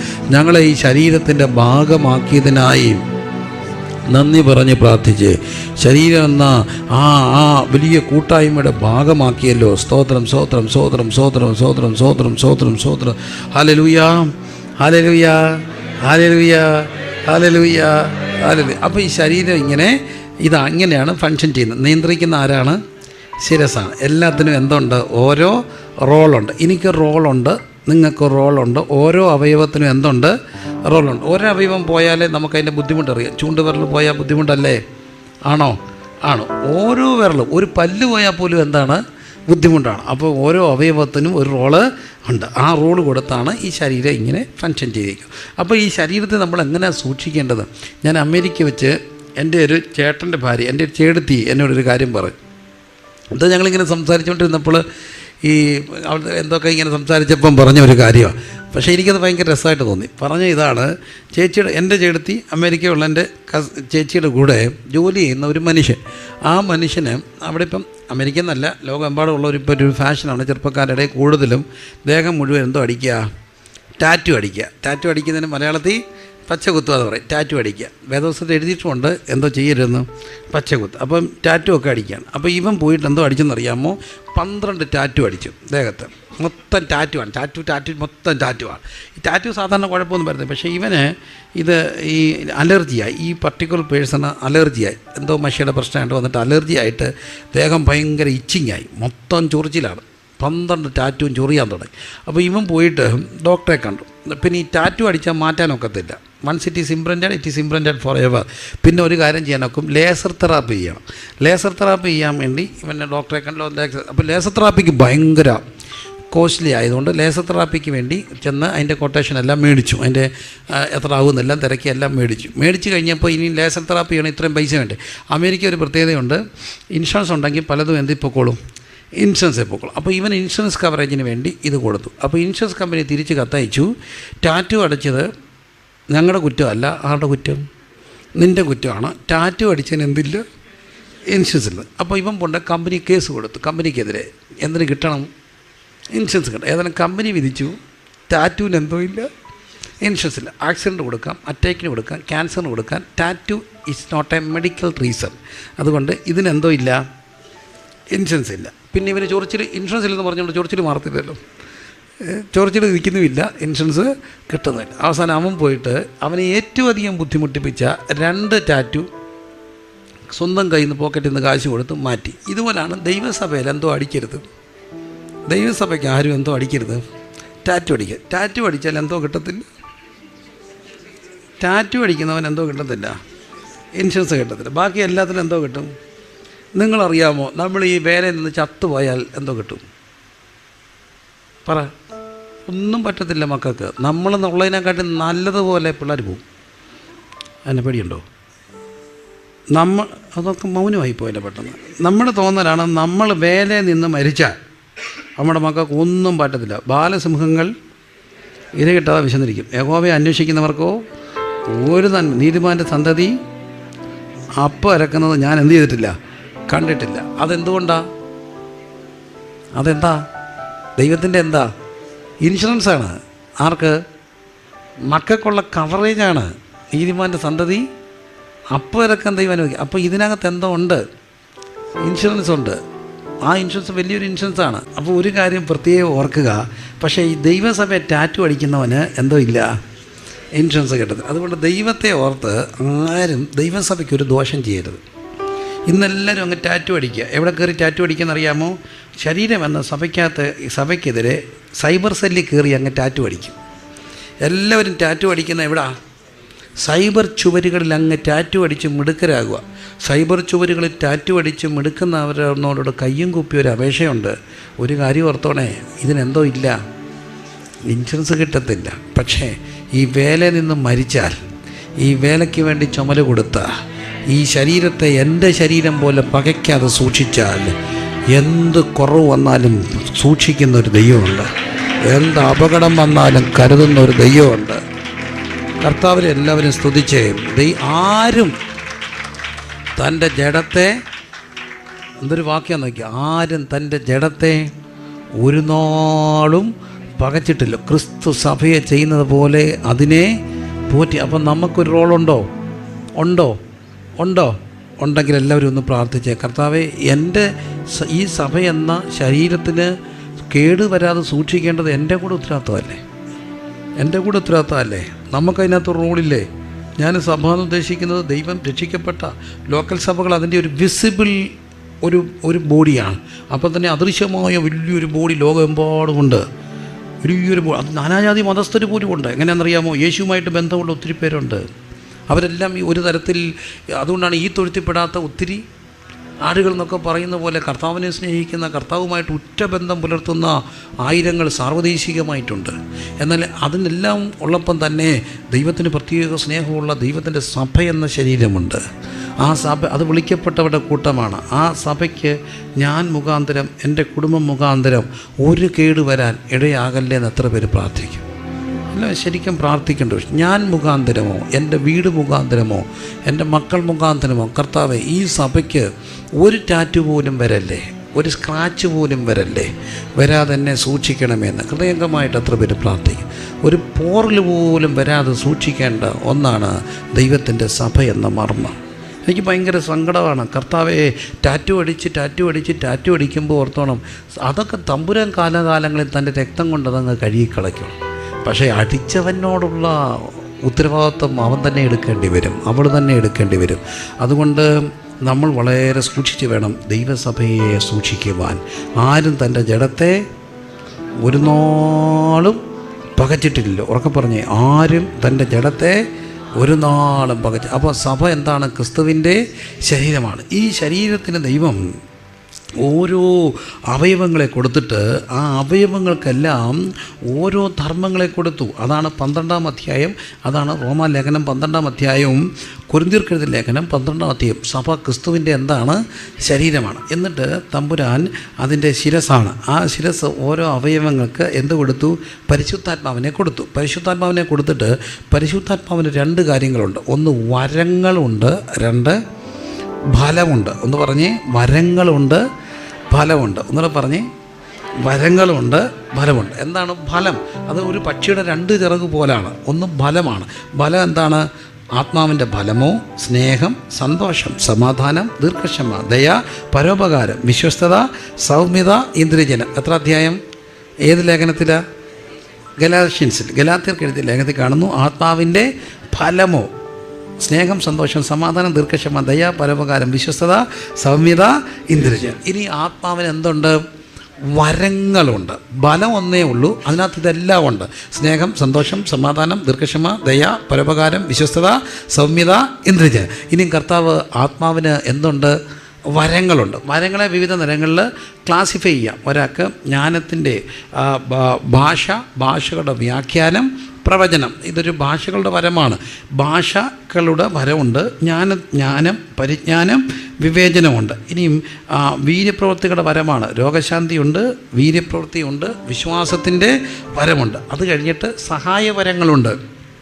അതാണ് റോമാലേഖനത്തിൽ കാണുന്ന വരങ്ങളും കൊരിന്ത്യലേഖനത്തിൽ അത് പഠനമുണ്ട്. അപ്പോൾ അങ്ങനെ കഷ്ടം സഹിക്കാനുള്ള വരങ്ങൾ പലതുമുണ്ട്. മെയിനായിട്ട് ഇങ്ങനെ ക്ലാസിഫൈ ചെയ്ത് വരാം. ജ്ഞാനം, പരിജ്ഞാനം, വിവേചനം, ഭാഷകളുടെ വ്യാഖ്യാനം, പിന്നെ പ്രവചനം, പിന്നെ വിശ്വാസം, രോഗശാന്തി, വീര്യപ്രവൃത്തി, പിന്നെ വിവിധ സഹായ വരങ്ങൾ, കഷ്ടത സഹിക്കാനുള്ള വരം. ഇതെല്ലാം വരങ്ങളാണ്. അപ്പോൾ ഈ 12-ാം അധ്യായത്തിലേക്ക് വരുമ്പോൾ ഈ വരങ്ങൾ ഇങ്ങനെ പറഞ്ഞു വരികയാണ്. ഇനിയും റോമാലേഖനം 12-ാം അധ്യായത്തിൽ വരുമ്പോൾ ഈ വരങ്ങളെ കൊടുത്തിട്ടൊരു പ്രത്യേക കാര്യം പറയുന്നുണ്ട്. 3-ാം അധ്യായത്തിൽ ഈ ശരീരത്തിന് പ്രത്യേക ഒരു കാര്യം ഓർക്കേണ്ടത് റോമാലേഖനം 12:3 ഭാവിക്കേണ്ടതിന് മീതെ എന്ത് ചെയ്യരുത്? ഭാവിച്ചു വരും. അതൊക്കെ വലിയൊരു വാക്ക് ഓർക്കേണ്ടതാണ്. എല്ലാവരും ഒന്ന് ഉറക്കെ പറഞ്ഞേ, ഭാവിക്കേണ്ടതിന് മീതെ എന്ത് ചെയ്യരുത്? ഒന്നുകൂടെ പറഞ്ഞേ, ഭാവിക്കേണ്ടതിന് മീതെ ആരും എന്ത് ചെയ്യരുത്? ഭാവിച്ചുയരം. എന്താ ഈ ഭാവിക്കേണ്ടതിന് മീതെ ഭാവിച്ചുയരണമെന്ന് പറഞ്ഞാൽ, ഞാൻ നമ്മുടെ ഇന്ന് വലിയൊരു അപകടമുണ്ട്. എന്താണെന്നറിയാമോ? ഇച്ചിരി കൃപയും കൃപാവരും ഒക്കെ കിട്ടിക്കഴിഞ്ഞാൽ ഈ മക്കളൊക്കെ ഭയങ്കര അഹങ്കാരികളായിട്ട് മാറും. ഭയങ്കര ഇത് നമ്മൾ ഒത്തിരി കണ്ടും കേട്ടും ഒക്കെ വളരുന്നതാണ്. പിന്നെ എനിക്ക് തോന്നുന്നു ഇവിടെ ഇരിക്കുന്ന അഹങ്കാരമല്ല കേട്ടോ, ആരെക്കാട്ടും കൂടുതൽ ഇപ്പോൾ ഇവിടെ ഇരിക്കുന്ന ഒരു പക്ഷേ പല്ലേക്കാട്ടും കൂടുതൽ ശുശ്രൂഷ എനിക്ക് പരിചയം കാണുമെന്നാണ് എൻ്റെ ചിന്ത. മറ്റൊന്നും കൊണ്ടല്ല, നമ്മൾ ഈ കുഞ്ഞുനാൾ ജനിച്ച് വീണത് ഇതിൻ്റെ അകത്താണ്. ഇത് കണ്ടും കൊണ്ടും ഒരു 40 വർഷം സജീവ ഓർമ്മയാണ് ഈ ശുശ്രൂഷ. അപ്പോൾ അതുകൊണ്ട് ഈ അബദ്ധം വരുന്നത് എപ്പോഴാണെന്ന് ചോദിച്ചാൽ, ഭാവിക്കേണ്ടതിന് മീതെ എന്ത് ചെയ്യും? ഭാവിച്ചു വരും. ഭാവിക്കേണ്ടതിന് മീതെ ആരും എന്ത് ചെയ്യരുത്? ഭാവിച്ച്. ഒന്ന് പറഞ്ഞേ, ഭാവിച്ച് ഉയരല്ലേ. കുഞ്ഞ് എത്ര വലുതായാലും ആർക്ക് കീഴെയാണ്? അപ്പന് കീഴെയാണ്. ഭാവിക്കേണ്ടതിന് മീതെ ഭാവിച്ച് ഉയരല്ല. ഭാവിക്കേണ്ടതിന് മീതെ ഭാവിച്ചുയരാതെ. അടുത്ത വാക്യം, അവനവന് വിശ്വാസത്തിൻ്റെ അളവ് പങ്കിട്ട പോലെ സുബോധമാകും വണ്ണം. അതൊക്കെ ഭയങ്കര വാക്കാണ്. എന്ത് വണ്ണം? സുബോധമാകും. അപ്പോൾ ഈ ഭാവിക്കേണ്ടത് മീതെ ഭാവിച്ചുയരുന്നവന് വട്ടാന്ന് അതിൻ്റെ അർത്ഥം. ഭാവിക്കേണ്ടത് മീതെ ഭാവിച്ചുയരുന്നവൻ എന്താണ്? സുബോധമില്ല. സുബോധമാകും വണ്ണം ഭാവിക്കണമെന്ന് ഭാവിക്കണം. ഭാവിക്കേണ്ടത് മീതെ ഭാവിച്ചുയരാതെ സുബോധത്തോടെ എന്ത് ചെയ്യണം? ഭാവിക്കണം എന്ന് ഞാൻ എനിക്ക് ലഭിച്ച കൃപയാൽ. അപ്പോഴും പൗലോസ് പറയുന്നുണ്ട്, ഇത് എനിക്ക് ലഭിച്ച എന്താണ്? കൃപയാലാണ്. കൃപയാൽ ഞാൻ നിങ്ങളോട് ഓരോരുത്തരോടും എന്ത് ചെയ്യുന്നു? പറയുന്നു. ഒരു ശരീരത്തിൽ നമുക്ക് പല അവയവങ്ങളുണ്ട്. എല്ലാ അവയവങ്ങളുടെയും പ്രവൃത്തി ഒന്നല്ല. അതുകൊണ്ട് നാം എല്ലാവരും ഒരു ശരീരവും എല്ലാവരും തമ്മിൽ എന്താകുന്നു? അവയവങ്ങളാണ്. ഇനി നമുക്ക് ഓരോന്നായിട്ട് നോക്കാം. അപ്പം പല വരങ്ങളുണ്ട്. ഒന്ന് രോഗശാന്തിയുടെ വരമാണ്, അതൊക്കെ നമ്മൾ സാധാരണ കേൾക്കുന്നതാണ്. പിന്നെ രോഗശാന്തിയുടെ വരം, പ്രവചനവരം, അത് നമുക്കറിയാമല്ലോ. പ്രവചനവരമുണ്ട്. ഭാഷകളുടെ വരമുണ്ട്, ഭാഷാവരമുണ്ട്. ഭാഷകളുടെ എന്തുണ്ട്? വരമുണ്ട്. ഈ 14-ാം അധ്യായത്തിൽ ഭാഷയെക്കുറിച്ച് പറയുന്നുണ്ട്. അത് അന്യഭാഷയാണ്. അന്യഭാഷയുടെ വരമാണെന്ന് പറയുമ്പം തന്നെ അന്യഭാഷ അടയാളമാണ്. എന്തിൻ്റെ അടയാളം? പരിശുദ്ധാത്മ സ്നാനത്തിൻ്റെ വ്യക്തമായ ഒരു ഈ ക്ലിയർ എവിഡൻസ് ആണ് എന്തെന്ന് പറയുന്നത്? അന്യഭാഷ. അതാണ് നിങ്ങൾ പരിശുദ്ധാത്മാവ് നിറഞ്ഞപ്പോൾ അവിടെ എല്ലാവരും എന്തിൽ സംസാരിച്ചു? അന്യഭാഷ തെളിവ് അപ്പോസ്തലപ്രവൃത്തി 2-ാം അധ്യായം, അപ്പോസ്തലപ്രവൃത്തി 10-ാമത്തെ അധ്യായത്തിൽ പത്രോസ് വചനം പ്രസ്താവിക്കുമ്പോൾ, അപ്പോസ്തലപ്രവൃത്തി 19-ാം അധ്യായത്തിൽ എഫെസോസിൽ വെച്ച് പൗലോസ് അവരുടെ മേൽ കൈവച്ചപ്പോൾ അവരുടെ മേൽ എന്ത് വന്നു? പരിശുദ്ധ ആത്മാവ് വന്നു. അവരെല്ലാവരും എന്ത് സംസാരിച്ചു? അപ്പോൾ അത് എന്തിൻ്റെ അടയാളം? പരിശുദ്ധാത്മ സ്നാനത്തിൻ്റെ അടയാളം. ഇന്നും പറയട്ടെ, പരിശുദ്ധാത്മ സ്നാനത്തിൻ്റെ വ്യക്തമായൊരു അടയാളമാണ് എന്ത്? അന്യഭാഷ. എന്നാൽ ഭാഷകളുടെ വരമുണ്ട്. ഉറക്കെ പറഞ്ഞേ, ഭാഷകളുടെ വരമുണ്ട്. ഹിന്ദിക്ക് നമ്മളിപ്പോൾ അല്ലെ ഹിന്ദിക്കൊക്കെ ഹിന്ദി അമാര രാഷ്ട്രഭാഷ ഹേ മേരാ നാം എന്ന് പറഞ്ഞ് 9-ാം ക്ലാസ് കഷ്ടിച്ച് 10 കൊണ്ട് ഹിന്ദി ഉപേക്ഷിച്ചവരാണ് ഭൂരിപക്ഷം പേരും. എന്നാൽ ഈ പാവം പിടിച്ചവരൊക്കെ ഗ്രാമങ്ങളിലൊക്കെ ചെന്നിട്ട് ഈ തദ്ദേശീയ ഭാഷ പഠിച്ചത് മിടുക്കുകൊണ്ടും കഴിവുകൊണ്ടും ഭാഷകളുടെ നൈപുണ്യം കൊണ്ടൊന്നും അല്ല. പിന്നെന്താണെന്നറിയാമോ? കർത്താവ് ഒരു കൃപയും കൊടുക്കും. അതാണ് എന്ത് വരം? ഭാഷകളുടെ വരം. അങ്ങനെയാണ് ദൈവസഭ സുവിശേഷകരെ ദൈവം ഉപയോഗിക്കുന്നത്. സുവിശേഷകർക്ക് ദൈവം എന്ത് കൊടുത്തും? ഭാഷകളുടെ വരം കൊടുക്കും. നിങ്ങൾ ഒരു ഗ്രാമത്തിൽ പോയാൽ, ഒരു സ്ഥലത്ത് പോയാൽ അവിടുത്തെ ഭാഷയിൽ സംസാരിക്കുവാൻ ദൈവം നിങ്ങൾക്കൊരു കൃപ തരും. അത് സുവിശേഷകരോടുള്ള ദൈവത്തിൻ്റെ ഒരു നീതിയാണ്. ആ വരത്തിൻ്റെ പേരാണ് എന്ത്? ഭാഷകളുടെ വരം. നിങ്ങൾ എഴുന്നേറ്റ് നിൽക്കുമ്പോൾ എന്ത് സംസാരിക്കണം ചിന്തിക്കേണ്ട. വാ തുറക്കുമ്പോൾ ദൈവം ഇങ്ങനെ എത്രയോ പേരെ പല ട്രൈബൽ ലാംഗ്വേജുകളിൽ സംസാരിക്കുന്നവർ, അത് അവരുടെ കഴിവ് കൊണ്ടല്ല. അവരൊന്നും സ്കൂളിൽ വലിയ മിടുക്കരൊന്നും അല്ലായിരുന്നു. പക്ഷെ തമ്പുരാനൊരു പ്രത്യേക വരം കൊടുക്കുകയാണ്. അതാണെന്ത്? ഭാഷകളുടെ വരം. ഭാഷകളുടെ വരം, രോഗശാന്തി, വീര്യപ്രവർത്തികൾ, ഇതെല്ലാം കർത്താവ് കൊടുത്തു. എന്നിട്ട് കർത്താവ് താപ്പോട്ട് വരുമ്പം കാണുകയാണ് അതിൻ്റെ 27 മുതലുള്ള വാക്യം. എന്നാൽ നിങ്ങൾ ക്രിസ്തുവിൻ്റെ ശരീരവും ഓരോരുത്തൻ വെവ്വേറെയായി എന്താകുന്നു? അവയവങ്ങളും ആകുന്നു. 1 കൊരിന്ത്യർ 12:27. ദൈവം സഭയിൽ 1-ാമത് അപ്പോസ്തലന്മാർ, 2-ാമത് പ്രവാചകന്മാർ, 3-ാമത് ഉപദേഷ്ടകന്മാർ, ഇങ്ങനെ ഓരോരുത്തരെ നിയമിക്കുകയും പിന്നെ വീര്യപ്രവർത്തികൾ, രോഗശാന്തികളുടെ വരം, സഹായം ചെയ്യാനുള്ള വരം, പരിപാലന വരം, വിവിധ ഭാഷാവരം എന്നിവ എന്ത് ചെയ്യുകയും ചെയ്തു? നൽകുകയും ചെയ്തു. അപ്പോൾ അതിൽ പല വരങ്ങളാണ്. ഇനി ആ വരങ്ങൾ വീണ്ടും എടുത്തു പറയുന്നു 29-ാമത്തെ വാക്യത്തിൽ.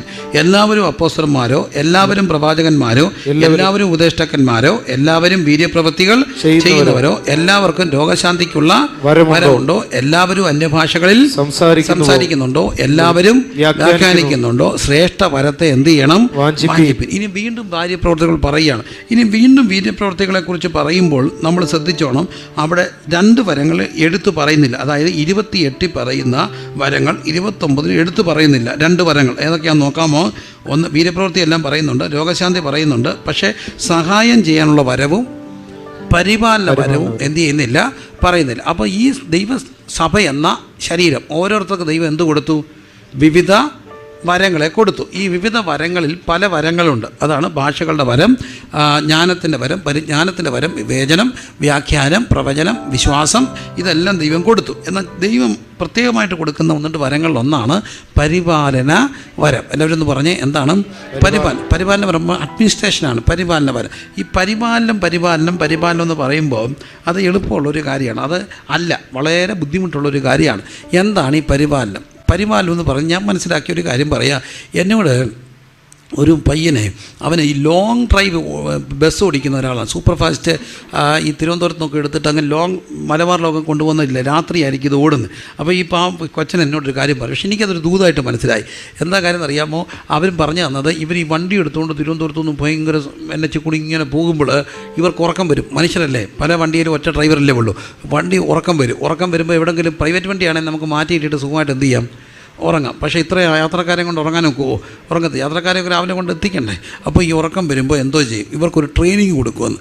ഉറക്കം വരുമ്പം വണ്ടി ഒതുക്കിയിടുക, എന്നിട്ട് ഇപ്പോൾ ഇതൊക്കെ വണ്ടിക്കകത്ത് ലൈറ്റ് ഇട്ടിട്ട് കുറേ നേരം ഇരിക്കുന്ന യാത്രക്കാരെ ഒന്ന് നോക്കുക. യാത്രക്കാരെ നോക്കുമ്പം കാണാം, ഒരു ഭാര്യ ഭർത്താവിൻ്റെ തോളിലോട്ട് കിടന്ന് എന്ത് ചെയ്യുന്നു, ഉറങ്ങുന്നു. ഭർത്താവ് തിരിച്ച് അങ്ങോട്ട് കിടന്ന് ഉറങ്ങുന്നു. എല്ലാം ഇടയ്ക്ക് പിള്ളേരെല്ലാം കൂടെ അവിടെ ഇവിടെ എല്ലാം ചുരുണ്ട് കൂടി കിടന്ന് ഉറങ്ങുന്നു. എല്ലാവരും എന്താണ്, ഉറക്കമാണ്. ഇത്രയും പേര് ഉറങ്ങുന്നത് ആരെ വിശ്വസിച്ചാണ്? ഡ്രൈവറെ വിശ്വസിച്ച്. അപ്പോൾ ഒരു കുറേ നേരം നോക്കി നിൽക്കുമ്പോൾ എന്തോ പോവും, ഉറക്കം പോവും. ഇത്രയും യാത്രക്കാരെ ഉറങ്ങുന്നത് ആരെ വിശ്വസിച്ച?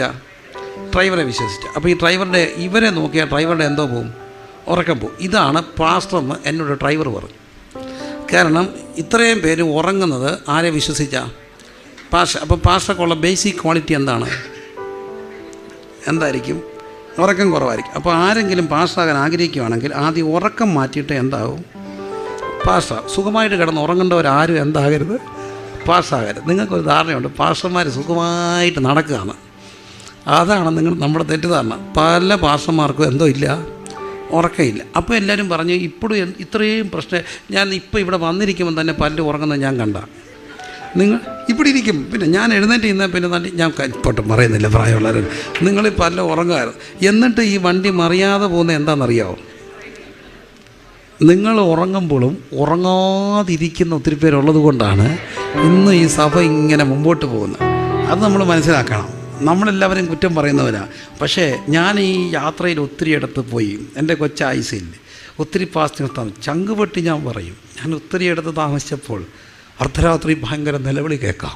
ഞാൻ ഞെട്ടി ഉണർന്ന് നോക്കിയപ്പോൾ അപ്പുറത്തെ മുറിയിൽ നിന്ന് പാസ്റ്ററപ്പച്ചൻ ഇരുന്ന് കരയുകയാണ് ഓരോ വിശ്വാസികളെ ഓർത്ത്.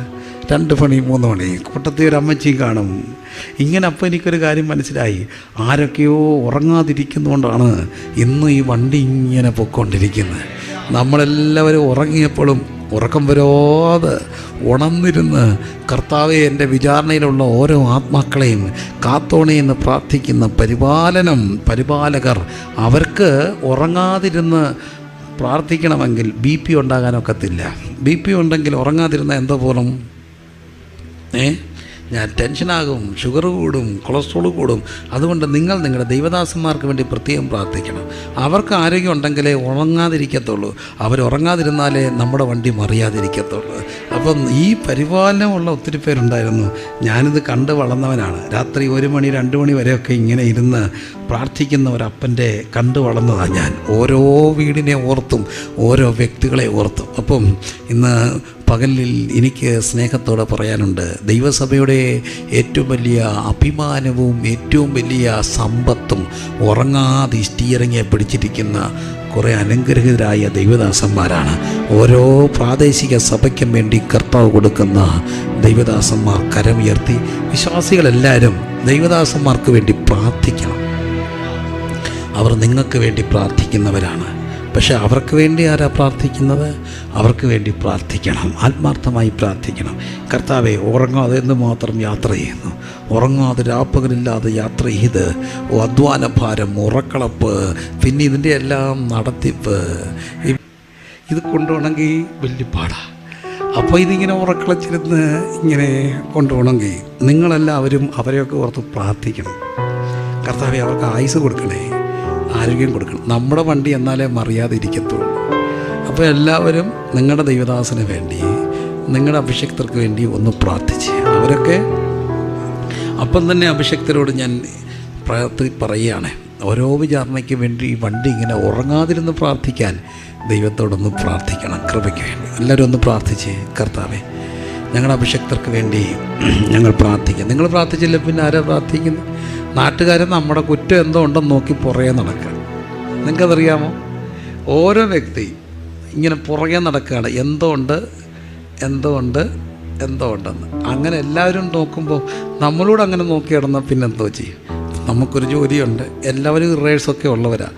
പക്ഷേ ഇത്രയും പേരൊക്കെ ഒന്നും നിങ്ങളുടെ ഉലകത്തിലെല്ലാവരും ഓർത്ത് പ്രാർത്ഥിച്ചില്ലെങ്കിലും നിങ്ങളെ ഏൽപ്പിച്ച, നിങ്ങളെ പരിപാലിക്കുന്ന, എന്നെ ഓർത്ത് നിങ്ങൾ പ്രാർത്ഥിക്കും. വല്ലപ്പോഴും ഒക്കെ സുവിശേഷം ഒന്നല്ലേ പ്രാർത്ഥിക്കുക. പക്ഷെ എൻ്റെ ഓർത്ത് പ്രാർത്ഥിക്കുന്ന എൻ്റെ ഒത്തിരി വിശ്വാസികളുണ്ട്, അതെനിക്കറിയാം. അതുകൊണ്ടാണ് ഈ വണ്ടി ഇന്നിങ്ങനെ ഓടുന്നത്, ഈ വണ്ടി ഇങ്ങനെ ഓടും. എത്രയോ പിള്ളേരുണ്ട് വഴക്ക് പറഞ്ഞിട്ടുണ്ട്, ഞങ്ങളുടെ അമ്മച്ചി ഞങ്ങൾക്ക് വേണ്ടി പ്രാർത്ഥിക്കത്തില്ല, ഭാഷയ്ക്ക് വേണ്ടിയാണ് പ്രാർത്ഥിക്കും. ഞാൻ പറഞ്ഞ പോലെ ഞാൻ നിങ്ങൾക്ക് വേണ്ടി പ്രാർത്ഥിക്കും, അമ്മച്ചി എനിക്ക് വേണ്ടി പ്രാർത്ഥിക്കും. അപ്പം നമുക്ക് വേണ്ടി പ്രാർത്ഥിക്കുന്ന നമ്മുടെ ദൈവദാസൻ അവരിങ്ങനെ ജാഗരിക്കും. നിങ്ങൾക്കറിയാമോ, അവർ ഉറങ്ങുമ്പോഴും അവരുടെ ആത്മാവ് താനും ഉച്ചരിച്ചു കൂടാത്ത ഞരക്കങ്ങളാൽ. ഞങ്ങൾ ഈ സ്വപ്നം കാണുവാണെങ്കിലും എന്താ കാണുന്നറിയാമോ? നിങ്ങളെയൊക്കെ കാണുന്നത്. ഞങ്ങൾ സ്വപ്നം കാണുമ്പോൾ ബെൻസിൻ്റെ പുറകെ ചാറി കിടക്കുന്നതൊന്നും കാണുന്നില്ല. ഞങ്ങൾ കാണുന്നത് നിങ്ങളെയൊക്കെയാണ്. ഉറക്കത്തിൽ പോലും ആത്മാക്കൾക്ക് വേണ്ടി ഇങ്ങനെ ജാഗരിച്ചുകൊണ്ടിരിക്കും. എല്ലാവരും ഒന്ന് പ്രാർത്ഥിച്ച് അവരവരുടെ ദൈവദാസന്മാർക്ക് വേണ്ടി കുറച്ചുകൂടെ സീരിയസ് ആയിട്ട് പ്രാർത്ഥിക്കണ്ടേ? അവർക്ക് ആരോഗ്യം കിട്ടണ്ടേ, ബലം കിട്ടണ്ടേ? അവരിങ്ങനെ അവരുടെ കുടുംബത്തെയൊക്കെ ശ്രദ്ധിക്കാതെ കുഞ്ഞു പോകുമ്പോൾ ആ കുഞ്ഞുങ്ങൾക്ക് എവിടെ ഒരു വാക്കുണ്ട്, ആ വാക്കൊക്കെ ഫില്ല് ചെയ്യാൻ കർത്താവിനല്ലേ കഴിയത്തുള്ളൂ. ശബ്ദം ഉയർത്തി പ്രാർത്ഥിക്കും. ഒത്തിരി അനുഗ്രഹിക്കപ്പെട്ട ദൈവദാസന്മാർ കേരളത്തിലുണ്ട്, ഒത്തിരി പേരുണ്ട്. എല്ലാവരും പറയും ഉപദേശിമാരെല്ലാം കള്ളന്മാരാന്ന്. അല്ല പ്രിയരേ, അല്ല. നെവർ. എനിക്കറിയാം, രാത്രിയെ പകലാക്കി കരയുന്ന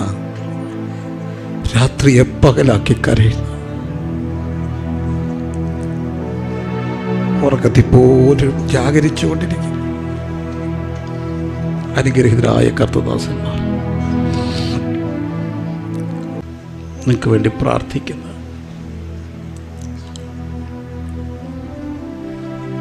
കർത്താവ് കാലാകാലങ്ങളിലാക്കി വെക്കുന്ന പരിപാലകർ,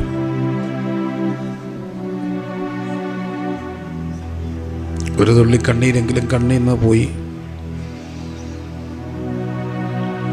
പ്രാർത്ഥിച്ച് അവർക്ക് ആരോഗ്യം ഉണ്ടാകണം, ആയുസ്സുണ്ടാകണം. അവരും മനുഷ്യരാണ്, അവരുടെ കുടുംബത്തിൽ പ്രശ്നങ്ങളുണ്ടാകും. അവരുടെ കുഞ്ഞുങ്ങളും എല്ലാ കുഞ്ഞുങ്ങളെയും പോലെ വളരുന്നു. നിങ്ങൾ ശബ്ദം ഉയർത്തി പേര് പറഞ്ഞ് പ്രാർത്ഥിച്ച്, അവരുടെ കുടുംബത്തിന് വേണ്ടി പ്രാർത്ഥിച്ച്, അവരുടെ കുഞ്ഞുങ്ങൾക്ക് വേണ്ടി പ്രാർത്ഥിച്ച്. അവിടെ ഒത്തിരി കുഞ്ഞുങ്ങൾ പലയിടത്തും അകന്നു പോന്നു, വല്ലാതായി പോന്നു. ഞാൻ ശ്രദ്ധിച്ചു, എന്താ കുഴപ്പം? അവരിങ്ങനെ പലരെ താങ്ങി നടക്കുമ്പോൾ അവിടെ എവിടെ ഒരു വാക്കും ഉണ്ടാകും.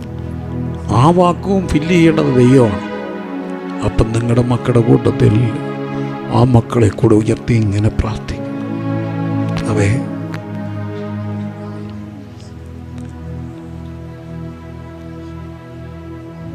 അപ്പം തന്നെ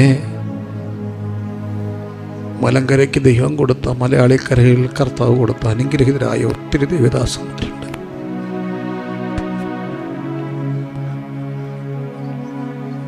അവരെല്ലാം ഓർത്തൊന്ന് പ്രാർത്ഥിച്ചാട്ട്. ലോകം മുഴുവൻ അവരെ കളിയാക്കുമ്പോൾ,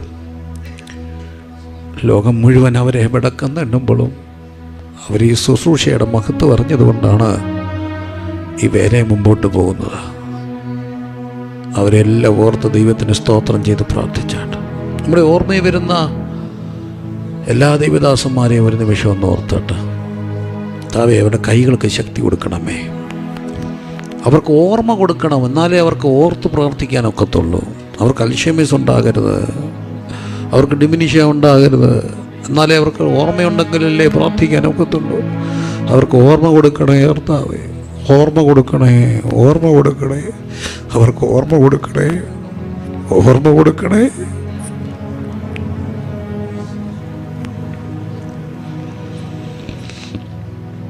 ഒരായിരം പേരെ ഇങ്ങനെ നെഞ്ചിലേറ്റി പ്രാർത്ഥിച്ചു നടക്കുന്ന അവരുടെ ചങ്ക് പൊട്ടാതിരിക്കണമെങ്കിൽ അവരെ ഇങ്ങനെ ചങ്കോട് ചേർത്ത് പ്രാർത്ഥിക്കുന്ന ഒത്തിരി പേര് വരും.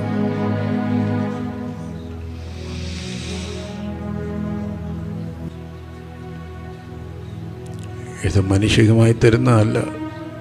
കർത്താവ് നിങ്ങളെ വിളിച്ചാക്കുക, ഒരു വരം തരിക, ഒരു ദൗത്യം ഏൽപ്പിക്കുക.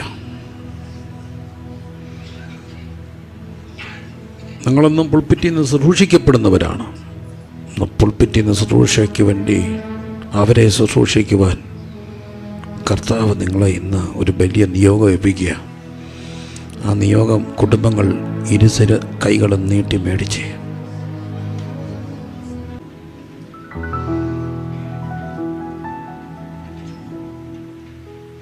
അപ്പോൾ കർത്താവ് സഭയിൽ പരിപാലന വരം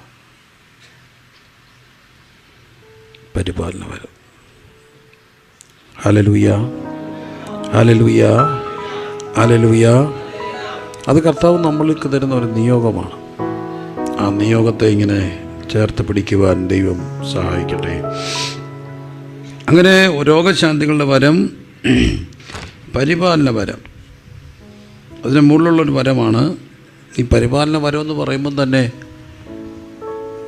യോശുവയുടെ പുസ്തകത്തിൽ നമ്മൾ കാണുന്നൊരു കാര്യമുണ്ട്. പെട്ടകം ചുമന്നുകൊണ്ട് പുരോഹിതന്മാർ മുമ്പിൽ നടക്കും, തോളി ചുമന്നുകൊണ്ടാണ് വരുന്നത്. ജനമെല്ലാം അക്കരയ്ക്ക് പോകണം. ഞാനിത് ഈ അടുത്തിടെയായിട്ട് ഒത്തിരി അടുത്ത് പ്രസംഗിക്കുന്നൊരു കാര്യം. പുരോഹിതന്മാർ അവിടെ കാലെടുത്ത് എവിടെ വെച്ചു? യോർദാനിൽ വെച്ചു. അപ്പോൾ യോർദാൻ എന്തായി? രണ്ടായി.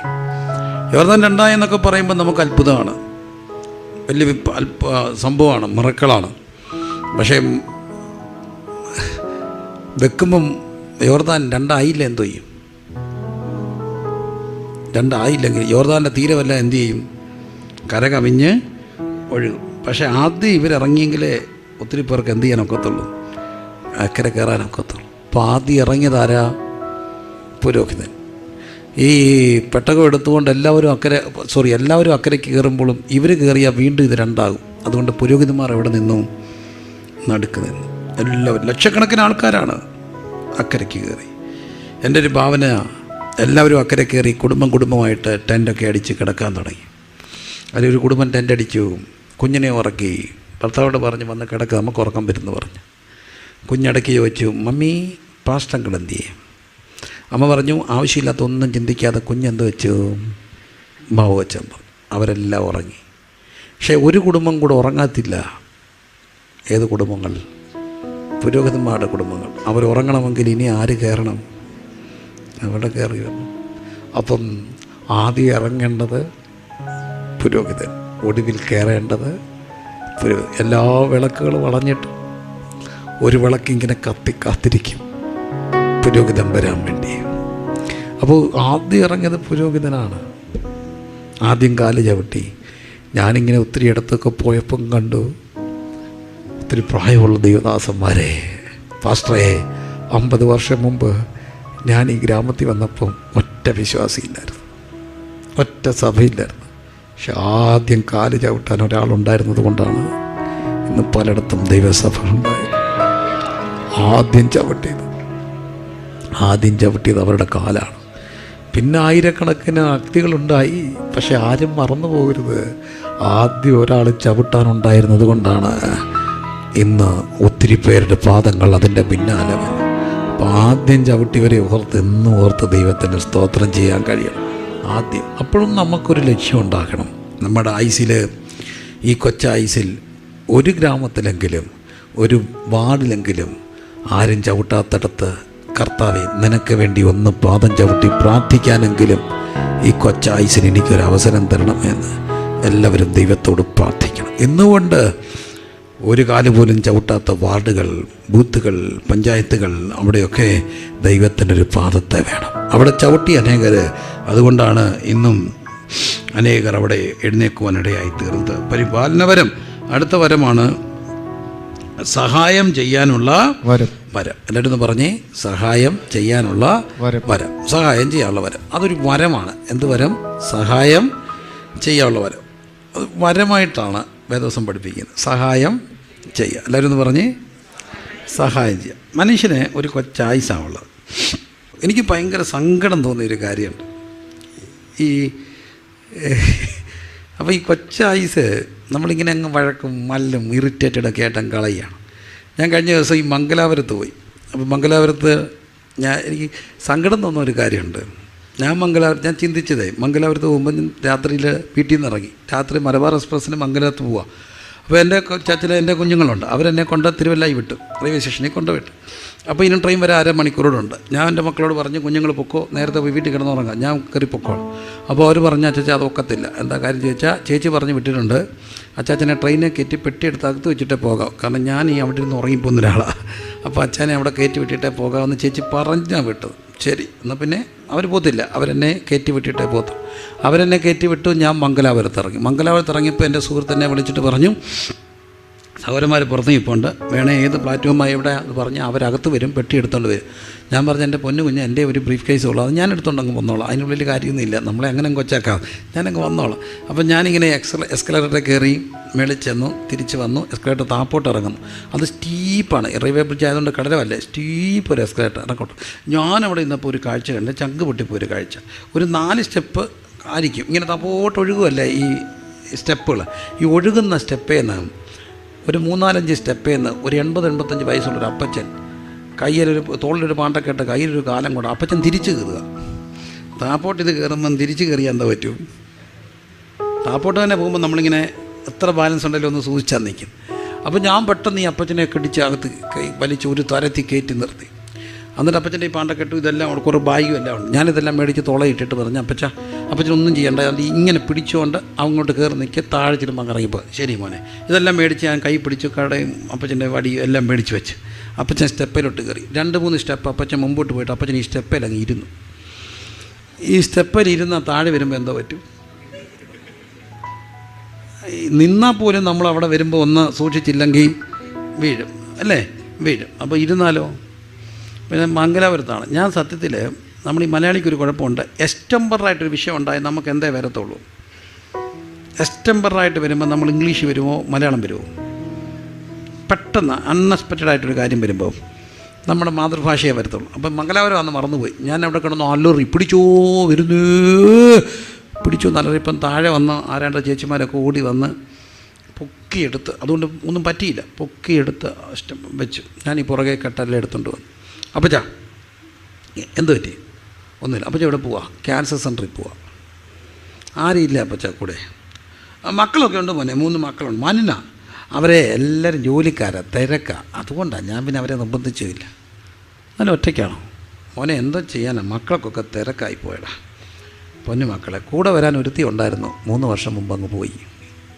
അതെന്നെ വല്ലാതെ. കൂടെ വരുത്താൻ ഒരുത്തി ഉണ്ടായിരുന്നു, അവളെന്ത് ചെയ്തു? 3 വർഷം മുമ്പ് പോയി, ഒറ്റയായിപ്പോയി. അപ്പോൾ എനിക്കൊരു കാര്യം മനസ്സിലായി, കൂടെ വരാനുള്ളവരെ എപ്പോഴും എവിടെ നിർത്തിക്കോണം? കൂടെ നിർത്തിക്കോണം. കാരണം ഇവരെ ഉള്ള എന്ത് വരാൻ? കൂടെ വരാൻ. അതുകൊണ്ടാണ് ഈ കൊരിന്ത്യലേഖനത്തിൽ പറയുന്നൊരു കാര്യമുണ്ട്, ഓരോരുത്തരും സ്വന്തം ഭാര്യയും ഓരോരുത്തർക്ക് സ്വന്തം ഭർത്താവും. 1 കൊരിന്തി 7. സ്വന്തം ഭാര്യയും സ്വന്തം ഭർത്താവ്. സത്യത്തിൽ ഈ ഭൂമി സ്വന്തമെന്ന് പറയാൻ ആരേ ഉള്ളൂ? കാര്യമുള്ളൂ. അവരെ ഇങ്ങനെ ചേർത്ത് പിടിച്ചു കൊണ്ടുപോകും. അപ്പോൾ ഇതൊരു കൊച്ചായുസാണ്. ഈ കൊച്ചായുസാണ് തീരുമാനിക്കുന്നത് നാളെ നമ്മൾ എന്തായി. നമ്മൾ എന്താണെന്ന് റിഫ്ലക്റ്റ് ചെയ്യുന്ന ഏറ്റവും വലിയൊരു സമയം നമ്മുടെ ശവടക്കാണ് അല്ലേ. നമ്മൾ ഒരു പരിധി വരെ നമ്മൾ എന്താണെന്ന് തീരുമാനിക്കുന്നത് എന്താണ്? ശവടക്കാണ്. കൊച്ചായുസാണ്. ഇത്രയും ദിവസമല്ലേ ഉള്ളൂ. ഇത്രയും ദിവസവും ഈ സഹായം ചെയ്യാനുള്ള വരം ഇതിനെക്കുറിച്ച് 2 കൊരിന്തി 8-ാം അധ്യായത്തിൽ കാണുന്നുണ്ട്. 2 കൊരിന്തി 8-ാം അധ്യായം. അതാണ് ഈ പല സഭകൾ വേദപുസ്തകത്തിലുള്ളതിലെ ഏറ്റവും പ്രധാനപ്പെട്ട ഒരു പുതിയ നിയമത്തിലെ സഭയൊന്നാണ്. ഒരു മോഡലാക്കേണ്ട സഭയാണ് മക്കതോന്യ സഭ. ഈ മക്കതോന്യ സഭയ്ക്ക് ഈ വരം ഉണ്ടായിരുന്നു. ഓരോ അവയവത്തിനും ഓരോ വരം കൊടുത്തു. മക്കതോന്യ സഭയ്ക്ക് ലഭിച്ച വരം എന്താണെന്ന് ചോദിച്ചാൽ അവരുടെ കഷ്ടത എന്ന കഠിന ശോധനയും മഹാദാരിദ്ര്യവും ധാരാളം ഔദാര്യം കാണിപ്പാൻ കാരണമായി തീർന്നു. എന്നിട്ട് അടുത്ത വാക്യത്തിൽ പറയുന്നു, അവർ വളരെ താല്പര്യത്തോടെ ഞങ്ങളോട് അപേക്ഷിച്ച് പ്രാപ്തി പോലെയും പ്രാപ്തിക്കും മീതെയും സ്വമേധ കൊടുത്തു എന്നതിന് ഞങ്ങൾ സാക്ഷിയാകും. അവിടെയാണ് നമ്മൾ വലിയൊരു വാക്യം കാണുന്നത്. നമ്മുടെ കർത്താവായ യേശു ക്രിസ്തു സമ്പന്നനായിരുന്നിട്ടും അവൻ്റെ ദാരിദ്ര്യത്താൽ നിങ്ങൾ സമ്പന്നനാകേണ്ടത് അവൻ നിങ്ങൾ നിമിത്തം ആരായി തീർന്നു? ദരിദ്രനായി തീർന്നു. ഇത് ഭയങ്കര ഒരു എക്സ്ചേഞ്ചാണ്. ദൈവം ആരായിരുന്നു? സമ്പന്നനായിരുന്നു. നമ്മൾ നിമിത്തം ആരായിട്ട് മാറി? ദരിദ്രനായി മാറി. എന്നിട്ട് നമ്മളെ എന്താക്കി? സമ്പന്നൻ. ഉറക്കെ പറഞ്ഞ് നമ്മളെ എന്താക്കി? സമ്പന്നൻ. ഒന്നുകൂടെ പറഞ്ഞ് നമ്മളെ എന്താക്കി? സമ്പന്നനാക്കി. സ്വതന്ത്രം പറഞ്ഞേ അല്ലേ. നമ്മളെ എന്താക്കി? സമ്പന്നരാക്കി. എന്തിനാണ് സമ്പന്നരാക്കിയത്? ഇതാണ് 12-ാം വാക്യം കാണുന്നത്. ഒരുത്തന് മനസ്സൊരുക്കം ഉണ്ടെങ്കിൽ പ്രാപ്തി ഇല്ലാത്തതുപോലെയല്ല, പ്രാപ്തി ഉള്ളതുപോലെ കൊടുത്താൽ, പ്രാപ്തി ഇല്ലാത്തതുപോലെ അല്ല, പ്രാപ്തി ഉള്ളതുപോലെ കൊടുത്താൽ അവന് ദൈവപ്രസാദം ലഭിക്കും. 13-ാം വാക്യം, മറ്റുള്ളവർക്ക് സുഭിക്ഷവും നിങ്ങൾക്ക് ദുർഭിക്ഷവും വരണമെന്നല്ല, സമത്വം വരണം. സമത്വം വരണം. ഒരാൾക്ക് സുഭിക്ഷവും ഒരാൾക്ക് ദുർഭിക്ഷവും എന്നല്ല, എന്ത് വരണം? സമത്വം വരണം. എന്താ ഈ വേദപുസ്തകത്തിലെ ഒരു കാര്യം, നമുക്ക് ദൈവം പണം തരുമ്പോൾ അനുഗ്രഹത്തിൻ്റെ വഴി എന്ന് പറയുന്നത് ആരാണ് അനുഗ്രഹിക്കപ്പെട്ടത്?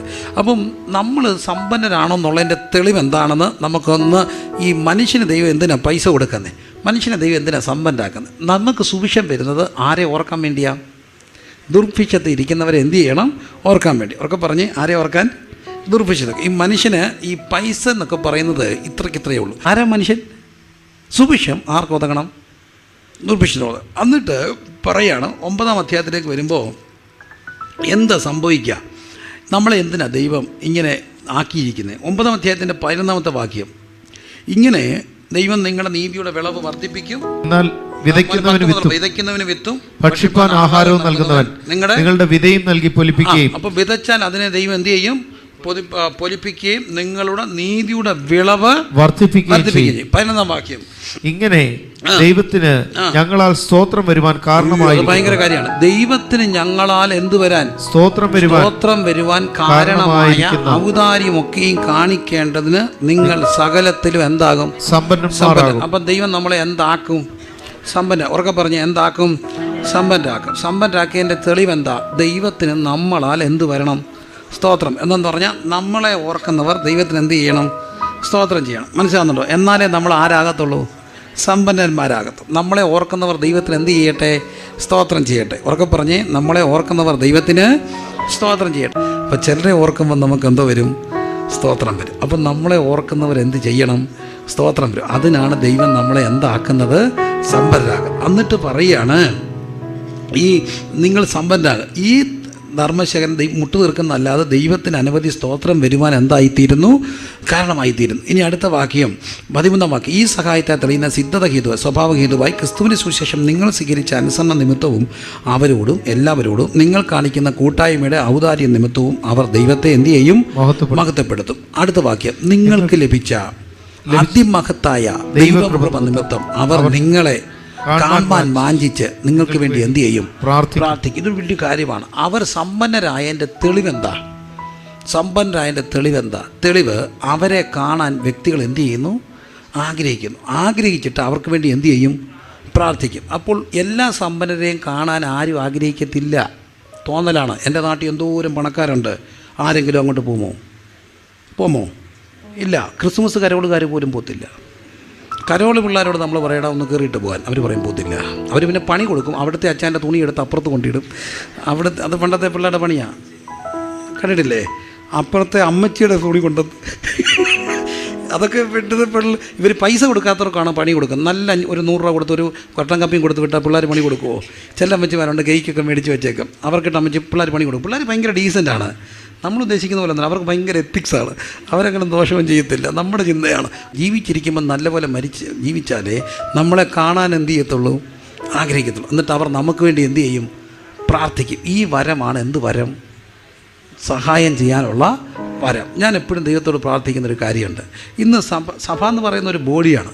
എനിക്ക് ചിലപ്പോൾ രാത്രി 12 മണിക്ക് നമ്മുടെ സഭയുടെ ഒരു ആവശ്യം വരും. ഒരാൾ ആശുപത്രി പോകുന്നു, അല്ലെ അങ്ങോട്ടൊന്ന് പോകണം, ഇങ്ങോട്ടൊന്ന് പോകണം. ആരെയാണ് വിളിക്കുന്നത്? അവരെ വിളിക്കാൻ ഫോൺ എടുക്കുമ്പം വേണ്ട, അവർക്ക് രാത്രിയാണ് ബുദ്ധിമുട്ടാവും. ഇവരെ വിളിക്കാൻ ഫോൺ എടുക്കുമ്പം ബുദ്ധിമുട്ടാവും. എന്നാൽ 1-2 സഹോദരന്മാരുണ്ട്, ഏത് രാത്രിയും നമുക്ക് ധൈര്യമായിട്ട് വിളിക്കാം. എത്ര ക്ഷീണിച്ച് അവരെ കിടന്ന് വെച്ചാൽ അയ്യോ അവരെ വിളിച്ചാൽ അത് കുഴപ്പമില്ല, അവർക്ക് ബുദ്ധിമുട്ടായാലും സാരമില്ല, അത് ഞാൻ തീർത്തോളാം. അത് നമുക്കൊരു ബോധ്യമാണ്. അതെന്ത് ബോധ്യമാണ്? ഏത് ആവശ്യത്തിലും എന്നെ വിളിക്കാമെന്നൊരു ബോധ്യം എന്നിലുണ്ടെങ്കിലേ നമ്മളെ ഒരാൾ എന്ത് ചെയ്യത്തുള്ളൂ, വിളിക്കത്തുള്ളൂ. കർത്താവിനോടൊന്ന് പ്രാർത്ഥിക്കാമോ? കർത്താവ്, ഒരാവശ്യം വരുമ്പോൾ എൻ്റെ ശുശ്രൂഷകൻ ആദ്യം ആരെ ഓർക്കണം? എന്നെ ഓർക്കണം. അതിനകത്തൊരു കോമ്പറ്റീഷൻ വേണം. ഒരാവശ്യം വരുമ്പോൾ ഞാനിപ്പോൾ എത്രയോ വട്ടം സൗര തൻ്റെ ഇന്ന കാര്യം ഒന്ന് അറേഞ്ച് ചെയ്തേക്കണം, ഞാനിവിടെ ഇല്ല എന്ന് നമുക്ക് പറയാൻ ഒക്കുന്ന ചിലരുണ്ട്. അവരെക്കുറിച്ച് ദൈവത്തിനൊരു ബോധ്യമുണ്ട്. അവർക്ക് എന്ത് വരമുണ്ട്? സഹായം ചെയ്യാനുള്ള വരമുണ്ട്. ഏത് രാത്രിയിലും ആദ്യത്തെ വിളി ഒരാവശ്യത്തിൽ അവരായി കഴിഞ്ഞാൽ അതൊരു വരമാണ്. ഇന്ന് രാത്രി ഈ പകൽ എത്ര പേർ ദൈവത്തോട് പ്രാർത്ഥിക്കും? എൻ്റെ പ്രാദേശിക സഭയിൽ എൻ്റെ ദൈവദാസനോ സഭയ്ക്കോ ഒരാവശ്യം വന്നാൽ ഫസ്റ്റ് കോൾ എനിക്ക് വരണം, അതാണ് എൻ്റെ വിളി. അങ്ങനെ ആഗ്രഹിക്കുന്നവരുണ്ടോ? ദൈവത്തോട് പ്രാർത്ഥിച്ച്. അത് ഈ ആവശ്യം എന്ന് പറയുന്നത് സാമ്പത്തികം തന്നെയൊന്നും അല്ല. സാമ്പത്തികം സെക്കൻഡറി അല്ലേ. സാമ്പത്തികം നമുക്ക് എങ്ങനെയെങ്കിലുമൊക്കെ ഉണ്ടാക്കാം. എന്നാൽ സൗര 2 മണിയായി, ഇന്ന ആവശ്യമുണ്ട്, എഴുന്നേറ്റ് പ്രാർത്ഥിച്ചേ എന്ന് പറയാനൊരു വിളിയെങ്കിലും വേണ്ടേ? അല്ലെങ്കിൽ ഇന്ന ആർക്കൊരു ആവശ്യമുണ്ടായി, ആവശ്യത്തുള്ളവർ പെട്ടെന്ന് വരണം എന്ന് പറയാനൊരു വിളി വേണ്ടേ? അതാണ് ദൈവസഭയുടെ ബോഡി ഓഫ് ക്രൈസ്റ്റിൻ്റെ. കർത്താവെ, എൻ്റെ ആ ദൈവദാസന് ഒരാവശ്യം വന്നാൽ എൻ്റെ പ്രാദേശിക സഭയിൽ നിന്ന് ഇന്ന ആവശ്യമുണ്ട്, സഹോദരൻ അങ്ങോട്ട് പോകണം എന്ന് പറഞ്ഞ് വിളിക്കത്തക്കവണ്ണം ഒരു ഇൻക്യുബേഷൻ ഇല്ലാതെ, ഒരു ബുദ്ധിമുട്ടില്ലാതെ വിളിക്കത്തക്കവണ്ണം ഇതൊരു ആറ്റിറ്റ്യൂഡ് ചേഞ്ചാണ്. എൻ്റെ ആറ്റിറ്റ്യൂഡ് മാറിയെന്ന് ദൈവത്തിന് ബോധ്യം വരത്തക്കവണ്ണം ഈ ഉപവാസ പ്രാർത്ഥന എനിക്കൊരു ചേഞ്ച് ഉണ്ടാകണമേ എന്ന് അങ്ങനെ മാറ്റം ഉണ്ടായൊരു ഗുണമുണ്ട്. ദൈവം നിങ്ങൾക്ക് സഹായം ചെയ്യാനുള്ള വല്ല കാര്യങ്ങളും ചെയ്തു തരും. എന്താണെന്നറിയാമോ? നമ്മുടെ അവസ്ഥയ്ക്ക് മാറ്റം. ആറ്റിറ്റ്യൂഡാണ് മാറേണ്ടത്. എന്ത് മാറണം? ആറ്റിറ്റ്യൂഡ് മാറണം. ഇന്ന് മനുഷ്യൻ സ്വാർത്ഥതയുടെ ഒരു ആറ്റിറ്റ്യൂഡാണ്. ഈ ഗുഡ് സമരിറ്റൻ്റെ കഥയിലൊരു കാര്യം കാണുന്നുണ്ട്. ശമരിയക്കാരൻ എങ്ങോട്ട് പോവുകയാണ്? പോകുന്ന കഥയ്ക്ക് മുമ്പിൽ ഒരു കള്ളം വന്നിട്ട് അതുവഴി പോയ യാത്രക്കാരനെ എന്ത് ചെയ്തു? യെരുശലേമിൽ നിന്ന് എങ്ങോട്ട് പോകുന്നു? എരിഹോവിലേക്ക്. സിമ്പിളായിട്ട് ഇൻ്റർപ്രറ്റ് ചെയ്യാനേ ഉള്ളൂ. യെരുശലേമിൽ നിന്ന് എരിഹോവിലേക്ക് പോകുന്ന ഒരു മനുഷ്യൻ. ആ മനുഷ്യനെ ആര് പിടിച്ചുകൊണ്ട് പോയി? കള്ളം പിടിച്ച് അർത്ഥപ്രാണമായിട്ട് വിട്ടേച്ച് പോയി. അതുവഴി ആര് വന്നു? പുരോഹിതനും ലേവിനും വന്നു. അവരും കണ്ടിട്ട് കാണാത്തവരെ പോലെ പോയി. അതുവഴി ആര് വന്നു? ശബരി. മൂന്ന് ആറ്റിറ്റ്യൂഡാണ്. കള്ളൻ്റെ ആറ്റിറ്റ്യൂഡ് എന്താണ്? കള്ളൻ്റെ ആറ്റിറ്റ്യൂഡ് ഇത്രയേ ഉള്ളൂ. നീ ഇങ്ങോട്ട് വരുന്നു, നിൻ്റെ പോക്കറ്റിൽ കിടക്കുന്ന ആടെ കൈ വരണം, നിൻ്റേതെല്ലാം ആർക്ക് വേണം? എനിക്ക് വേണം. ഇതാരുടെയാണ്? ആരുടെ പ്രിൻസിപ്പിൾ? കള്ളൻ്റെ പ്രിൻസിപ്പിൾ. അതുവഴിയാണ് ആര് വന്നത്? ശമരിയക്കാരനും പുരോഹിതനും വന്നു. ഇവരാണ് എന്ത് പറയും? ഇവരാണ് സോക്കോൾഡ് വിശ്വാസികളാണ് ഈ ശമരിയക്കാരനും പുരോഹിതന്മാരും. ഞാനാണ് എൻ്റെ ഭാവനയെ കാണുകയാണ്. അവർ സഭയെ വന്നിട്ട് ഒരു ചിറ്റ് കൊടുത്തു. ഇന്നത്തെ ആരാധനയിൽ ഞങ്ങൾക്കൊരു സ്പെഷ്യൽ സംഗീതത്തിന് സാക്ഷ്യത്തിന് അവസരം തരണമെന്ന് പറഞ്ഞ് 5 മിനിറ്റ് അവർ പാട്ടും പാടി എഴുന്നിട്ട് എണ്ണി സ്തുതിക്കുവാൻ എണ്ണം വെച്ച വൈരിയിൽ കണ്ണി മുമ്പിൽ പതറാതെ കൺമണി പോലെ കാത്തു. എന്താ കാര്യം എന്നറിയാമോ? പ്രിയരേ, ഞങ്ങൾ കുടുംബമായി ആരാധനയ്ക്ക് വരുന്ന വഴി ഞങ്ങളുടെ ടയർ പഞ്ചറായി സ്റ്റെപ്പിനി ഇല്ലായിരുന്നു. ചുരുക്കത്തിൽ ഞങ്ങളത് ടയർ മാറാൻ വേണ്ടി ഒരു 15 മിനിറ്റ് എടുത്തു. 15 മിനിറ്റ് ഞങ്ങൾ അങ്ങോട്ട് വേർത്ത് കുളിച്ച് അവിടെ നിൽക്കുമ്പോൾ ഒരു മഞ്ഞ മാരുതി എസ്റ്റിലോ കാറ് ചീറി പാഞ്ഞ് പോകുന്നത് ഞങ്ങൾ കണ്ടു. കളർ കണ്ടതുകൊണ്ട് ശ്രദ്ധിച്ചു. ഞങ്ങൾ അവിടെ നിൽക്കുന്നത് കണ്ടിട്ട് നോക്കുപോലും ചെയ്തവർ പോയി. ഞങ്ങൾ ടയർ മാറി തിരിച്ചു വന്നപ്പോൾ കണ്ട ഒരു കാഴ്ച, ആ കാറിനെ തടഞ്ഞു നിർത്തി ഗ്ലാസ്സെല്ലാം അടിച്ചു പൊട്ടിച്ച് എല്ലാം മൂട്ടിച്ചുകൊണ്ട് അയാൾ അവിടെ കിടക്കുന്നത് ഞങ്ങൾ കണ്ടു. ഞങ്ങളുടെ കാറിനെ പഞ്ചറാക്കി ഇല്ലായിരുന്നെങ്കിൽ ആ കള്ളൻ്റെ കയ്യിൽ ഞങ്ങൾ പെട്ടനെ. ഞങ്ങളെ പഞ്ചറാക്കി ഇവനെ അവിടെ പിടിപ്പിച്ച് കണ്ട ആൻ്റെ കൈ പൊക്കി.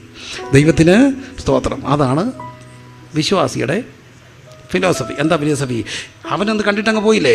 ഞങ്ങൾ പഞ്ചറായില്ലായിരുന്നെങ്കിൽ ഞങ്ങളെ പിടിച്ചിന്. അവർ പറയുന്നത് എന്നാണെന്നറിയാമോ? നിൻ്റേതൊന്നും എനിക്ക് വേണ്ട, പക്ഷേ എൻ്റേതൊന്നും നിനക്ക് തരത്തില്ല. ഞാനും എൻ്റെ കുടുംബം പോകും, ഞങ്ങളിങ്ങനെ യഹോവയെ സേവിച്ച് കൊടുക്കുക. നിൻ്റേതൊന്നും എനിക്ക് വേണ്ട, എൻ്റേതൊന്നും നിനക്ക് തരത്തില്ല. സ്തോത്രം. ഇതാണ് ആര് നമ്മുടെ പലതരം ഫിലോസഫി. അതിൽ സ്തോത്രം. ആരുടെ ഒന്നും എനിക്ക് വേണ്ട, ഞാൻ ആർക്കും 5 പൈസ ഇന്ന് വരെ കൊടുക്കാനില്ല. ഉണ്ടോ? ചിലക്ക് ജീവിതത്തിൽ ഇച്ചിരി കൊടുക്കാനൊക്കെ വേണമെന്നേ, ശകലം കടമൊക്കെ വേണം, എന്നാൽ ഈ കടം മേടിക്കുന്നതിന് സുഖമൊക്കെ അറിയത്തുള്ളൂ. ഞാൻ ആർക്കും 5 പൈസ കൊടുക്കാനില്ല, ഞാൻ ആരുടെയും 5 പൈസ ഇതുവരെ എന്ത് ചെയ്തിട്ടില്ല. അതാണ് ഈ കുഴപ്പം. 5 പൈസ വാങ്ങിയായിരുന്നെങ്കിൽ 5 പൈസ എന്ത് ചെയ്യേണ്ട വന്നതിന് കൊടുക്കാനുള്ള സുഖം അറിഞ്ഞേ ഒന്നുമില്ല. പക്ഷേ അപ്പോഴാണ് ഈ ശമരിയക്കാരൻ വരുന്നത്. ശമരിയക്കാരൻ പറയുന്നത് എന്താണെന്നറിയാമോ? എൻ്റേത് എന്തെങ്കിലും ഉണ്ടെങ്കിൽ നിനക്ക് വേണ്ടി കൂടാണ്. നിൻ്റേതൊന്നും നിനക്കൊന്നും എനിക്ക് തരാനില്ലെന്നറിയാം, പക്ഷേ എൻ്റെ എന്തെങ്കിലും ഉണ്ടെങ്കിൽ ആർക്ക് വേണ്ടി കൂടാ. 3 ഫിലോസഫിയാണ് ലോകത്തിനുള്ളത്. ഒന്ന്, നിൻ്റേതല്ല ആർക്ക് വേണം, എനിക്ക് വേണം. ആരുടെ ഫിലോസഫി? കള്ളൻ്റെ ഫിലോസഫി. രണ്ടാമത്തെ ഫിലോസഫി, നിൻ്റേതൊന്നും എനിക്കും വേണ്ട, എൻ്റെ ഒന്നും നിനക്കും വേണ്ട. ഞാനും എൻ്റെ ഭാര്യ, എൻ്റെ മക്കളും, ഞാനും ഭാര്യയും മക്കളും. അപ്പനില്ല, അമ്മയില്ല, കൂടപ്പുറപ്പില്ല, സഭയില്ല, ആരുമില്ല. ഞാനും ഭാര്യയും മക്കളും. എന്നിട്ട് എന്തോ പറ്റും? എന്നിട്ടെന്തോ പറ്റാൻ? മക്കൾ അവരുടെ പണിക്ക് പോകും. അപ്പോട്ടെ, ഞാൻ പറയുന്നില്ല. അവസാനം ഒറ്റ ഞാനും ഭാര്യയും മക്കളും. എന്നാൽ കുറച്ചുകൂടെ വെന്റിലേഷൻ ഉള്ളവരുണ്ട്. എൻ്റെതെന്തെങ്കിലും ഉണ്ടെങ്കിൽ ആർക്ക് വേണ്ടി കൂടാ? ഇവർക്ക് വേണ്ടി. അവരെ നമ്മൾ എന്ത് ചെയ്യും? ഒരാവശ്യം വരുമ്പോൾ അവരെ എന്ത് ചെയ്യും? ഓർത്താൽ അവർക്ക് വേണ്ടി എന്ത് ചെയ്യും? പ്രാർത്ഥിക്കും. പരമാർത്ഥ പ്രിയരെ, ചിലരൊക്കെ ഓർത്താൽ നമ്മൾ പ്രാർത്ഥിക്കും, കർത്താവേ അവർ ആയുസോടെ കിടക്കണം. കാരണം അവർ ആയുസോടെ കിടക്കേണ്ടത് ആരുടെ ആവശ്യമാണ്? ദൈവസഭയുടെ ആവശ്യം. ഇന്ന് രാത്രി പകലെ കർത്താവിനൊന്ന് പ്രാർത്ഥിക്കാമോ? എന്നെ ഓർക്കത്തണം. ആരോർക്കണം? ഇവിടെ ഒരു ആവശ്യം ഉണ്ടാകുകയാണ്. ആ ആവശ്യത്തിൽ ദൈവദാസൻ ആദ്യം ആരെ ഓർക്കണം? എന്നെ ഓർക്കണം. അങ്ങനെ പ്രാർത്ഥിക്കുന്ന എത്ര പേരുണ്ട്? അതാണ് സഭ. അങ്ങനെ ഒരു 10 പേരുണ്ടെങ്കിൽ സഭയാണ്. ഏത് രാത്രിയിലും ചുമ്മാ അത് ഫോൺ ചെയ്ത് എഴുതേക്ക് പറഞ്ഞു അതാണ് ഇങ്ങോട്ട് പോ എന്ന് പറയാൻ ധൈര്യമായിട്ട് വിളിക്കാൻ 10 പേരുണ്ടെങ്കിൽ അതാണ് ദൈവസഭ. ഇന്ന് രാത്രി എത്ര പേര്, ഈ പകൽ എത്ര പേര് ദൈവത്തോട് പ്രാർത്ഥിക്കും? എന്നെ ഓർക്കണം. എൻ്റെ ദൈവദാസനെ ഏത് ആവശ്യത്തിലും എന്നെ വിളിക്കത്തക്കോണം, എന്നിൽ ദൈവത്തിനൊരു ബോധ്യം ഉണ്ടാകത്തക്കോണം, എൻ്റെ ആറ്റിറ്റ്യൂഡൊന്ന് മാറാൻ കർത്താവെ എന്നെ സഹായിക്കണമേ എന്ന് എത്ര പേർ ദൈവത്തോട് പ്രാർത്ഥിക്കും? That is what is church. കർത്താവെ അവരെന്നെ ഓർക്കണം. എന്നിട്ടാണ് പറയുന്നത് പറഞ്ഞു തീരാത്ത ദാനം. എന്നെ ഓർക്കാൻ ദൈവത്തിന് പ്രസാദം തോന്നിയല്ലോ. ഈ ആവശ്യത്തിൽ എന്നെ തന്നെ ഓർത്തല്ലോ കർത്താവ്. ആ ദാനത്തിന് ഞാൻ നിനക്ക് എന്ത് ചെയ്യുന്നു? വേറെ ആരെ ഓർക്കാതെ എന്നെ ദൈവം ഓർപ്പിച്ചല്ലോ. എൻ്റെ പേരാണല്ലോ ദൈവദാസൻ ഓർത്തത്, എൻ്റെ പേരാണല്ലോ തമ്പുരാൻ ഓർത്തത്, എന്നെയാണല്ലോ ഇതിന് വിളിച്ചത്. അതിന് ദൈവത്തിന് എന്ത് ചെയ്യണം? സ്തോത്രം ചെയ്യണം. പ്രിയരെ, പരമാർത്ഥമാണ്. എത്രയോ മുറികളുള്ള വീടുകളൊക്കെ എനിക്കറിയാം. പക്ഷേ ഒരു ദൈവദാസൻ രാത്രി വന്നു, ഒരു കുടുംബം രാത്രി വന്നു, അവിടോട്ട് വിടട്ടെ വേണ്ട, ഇവിടോട്ട് വിടട്ടെ വേണ്ട, കാരണം അവർക്കത് ബുദ്ധിമുട്ടാവും. എന്നാൽ നമുക്കറിയാം, മുറി കുറവുള്ള വീടാണെങ്കിലും രാത്രി വിളിച്ചിട്ട് പറയുന്നുണ്ട് ഒരാൾ വരുന്നുണ്ട്. നമുക്കറിയാം അവർ പിള്ളേരെ എല്ലാം കൂടെ അങ്ങോട്ടും ഇങ്ങോട്ടും ഒക്കെ മാറ്റി ഇവർ പുറത്ത് കിടന്നാണെങ്കിലും അവരെ അകത്ത് കിടത്തും. അത് മുറിയുടെ വലിപ്പം കൊണ്ടല്ല, മനസ്സിൻ്റെ വലിപ്പം കൊണ്ട്. മുറിക്ക് വലിപ്പം ഉണ്ടായതുകൊണ്ടോ, വീട് വലിപ്പം ഉണ്ടായതുകൊണ്ടോ, കാറിന് വലിപ്പം ഉണ്ടായതുകൊണ്ടോ, വലിയ കാറുകളുള്ളതുകൊണ്ട് നമ്മൾ വിളിക്കത്തില്ല. എന്നാൽ ചില നമ്മൾ വിളിച്ച് വരുന്ന ഇന്ന റെയിൽവേ സ്റ്റേഷൻ വന്നിപ്പോൾ പെട്ടെന്ന് പോയി എടുത്തോണ്ട് പോകാം, ഒരു അത്യാവശ്യമുണ്ട്, ഞാൻ ഇവിടെ ഇല്ല എന്ന് പറയുന്നത് എന്തുകൊണ്ടാണ്? കാറിൻ്റെ വലിപ്പം കൊണ്ടല്ല, മനസ്സിൻ്റെ വലിപ്പം കൊണ്ടാണ്. എത്ര പേർ ദൈവത്തോട് ഇന്ന് പകലിൽ പ്രാർത്ഥിക്കും, കർത്താവേ എൻ്റെ മനസ്സൊന്ന് വലിപ്പപ്പെട്ടിട്ട് എൻ്റെ ദൈവസഭയ്ക്ക് എനിക്ക് ഒരു കൊച്ചായുസല്ലേ, ഈ ഒരു 29,000 ദിവസമുള്ളൊരു കൊച്ചായുസ്, ഈ കൊച്ചായുസിൽ എന്നെ ദൈവം ഓർക്കണം, നിങ്ങളെ കാണാൻ ആഗ്രഹിക്കണം. അതാണ് വരം, സഹായം ചെയ്യാനുള്ള വരം. എൻ്റെ കർത്താവ് എന്നെ ഓർക്കണം, എൻ്റെ കുടുംബത്തിനായിരിക്കണം ആദ്യത്തെ കോൾ വരുന്നത്. അങ്ങനെ ഒരു മത്സരബുദ്ധിയോടെ ആരോഗ്യപരമായൊരു മത്സരത്തോടെ കർത്താവെ എന്നെ ഓർക്കത്തക്കവണ്ണം എനിക്കൊരു ആറ്റിറ്റ്യൂഡ് ചേഞ്ച് തരണമേ എന്ന് പകലിൽ പ്രാർത്ഥിക്കാൻ ആഗ്രഹിക്കുന്നവർ കരമുയർത്തി ഒന്ന് പ്രാർത്ഥിച്ച് ഈ ഒരു വരത്തിന് വേണ്ടി ആത്മാർത്ഥമായി പ്രാർത്ഥിക്കും. എന്നെ ഓർക്കണം. എൻ്റേതെല്ലാം ആർക്ക് വേണ്ടി കൂടാ? എനിക്കെന്തെങ്കിലും ഉണ്ടെങ്കിൽ ആർക്ക് വേണ്ടി കൂടാ? ദൈവസഭയ്ക്ക് വേണ്ടി കൂടാ. മനസ്സിലാകുന്നുണ്ടോ? എനിക്കെന്തെങ്കിലും ഉണ്ടെങ്കിൽ ആർക്ക് വേണ്ടി കൂടാ? ദൈവസഭയ്ക്ക്. എനിക്കൊരു വലിയ വീടുണ്ട്, 5 മുറിയുണ്ട്, ഞങ്ങൾ 3 പേരുണ്ട്, 2 മുറി ആർക്ക് വേണ്ടി കൂടാ? പ്രിയപ്പെട്ടവരെ, പാവം പിടിച്ച ഒരു വീട് പണിയുമ്പോൾ ഞാൻ കണ്ടിട്ടുണ്ട് 1 മുറി എക്സ്ട്രാ പണിതിടുന്നത്. ആർക്കാണെന്നറിയാമോ? കർത്താവിൻ്റെ സഭയ്ക്ക് വേണ്ടി. വലിയ കാശുണ്ടായിട്ടില്ല, അവർ 1 മുറി എക്സ്ട്രാ പിടിക്കും. ഞാൻ പലരെ കണ്ടു, പുറത്തൂടെ കയറാവുന്ന പോലെ സ്റ്റെയർ കേസൊക്കെ പിടിപ്പിച്ച് 1 മുറി. എന്നിട്ട് എന്നോട് പറഞ്ഞു, പാസ്റ്റേ 1 മുറി പണിതിട്ടിട്ടുണ്ട്, താക്കോലും തന്നേക്കാം, ആരെ വന്നാലും വിട്ടുകൊണ്ട് താമസിപ്പിച്ചു. ബോധ്യമാണ്. ദൈവമേ, ഞാൻ എന്തിനാണ്? എന്നെ ഓർക്കണം. അങ്ങനെ ആഗ്രഹിക്കുന്നവരൊന്ന് പ്രാർത്ഥിച്ച് എന്നെ ഓർക്കാൻ ഇന്ന് രാത്രി ഈ പകൽ എന്നെ അതിനു വേണ്ടി സമർപ്പിക്കാം. എന്നെ ഓർക്കണം. എൻ്റെ കർത്താവിൻ്റെ ദാസൻ എന്നെ ഓർക്കുമ്പോൾ, കർത്തവേലക്കാർ എന്നെ ആദ്യം ഓർക്കുമ്പോൾ, ഉത്തരവാദിത്തപ്പെട്ടവർ എന്നെ ഓർക്കുമ്പോൾ, അത് തെളിവാണ്. നിനക്ക് ഈ വരം കിട്ടിയതിൻ്റെ തെളിവാണ്. എന്ത് വരം? സഹായം ചെയ്യാനുള്ള വരം. 2, കർത്താവ് ഒരു വലിയ ദൗത്യം ഏൽപ്പിക്കുക. എനിക്ക് വേണ്ടി ഉറങ്ങാതിരുന്ന് പ്രാർത്ഥിക്കുന്നവർക്ക് വേണ്ടി. ഉറങ്ങുമ്പോൾ പോലും പൗലോസ് പറയുന്നൊരു വാക്യമുണ്ട്, അനേക സഭകളെക്കുറിച്ചുള്ള ചിന്താഭാരത്താൽ ഉറക്കത്തിൽ പോലും ഇങ്ങനെ ജാഗരിച്ചുകൊണ്ട് കിടക്കും. അവരെ കുറച്ചുകൂടെ നോർത്ത് പ്രാർത്ഥിക്കാൻ ഈ 2 കാര്യം. അവരെന്നെ ഓർക്കണം, ഞാൻ അവരെ ഇങ്ങനെ നെഞ്ചോട് ചേർത്ത് പിടിച്ച് പ്രാർത്ഥിക്കണം. വലിയ കാര്യം പറഞ്ഞു എന്ന് എനിക്കറിയത്തില്ല, പക്ഷെ ഞാനൊരു എളിയ ദൈവദാസൻ, ഞാൻ കണ്ട ഏറ്റവും വലിയ ലാക്ക് പണത്തെക്കാളപ്പുറം, കെട്ടിടത്തെക്കാളപ്പുറം ഇങ്ങനെ നെഞ്ചോട് ചേർത്ത് പിടിച്ച് പ്രാർത്ഥിക്കുന്നവരുടെ എണ്ണം കുറഞ്ഞതാണ് ദൈവസഭയുടെ ഏറ്റവും വലിയ അപകടം.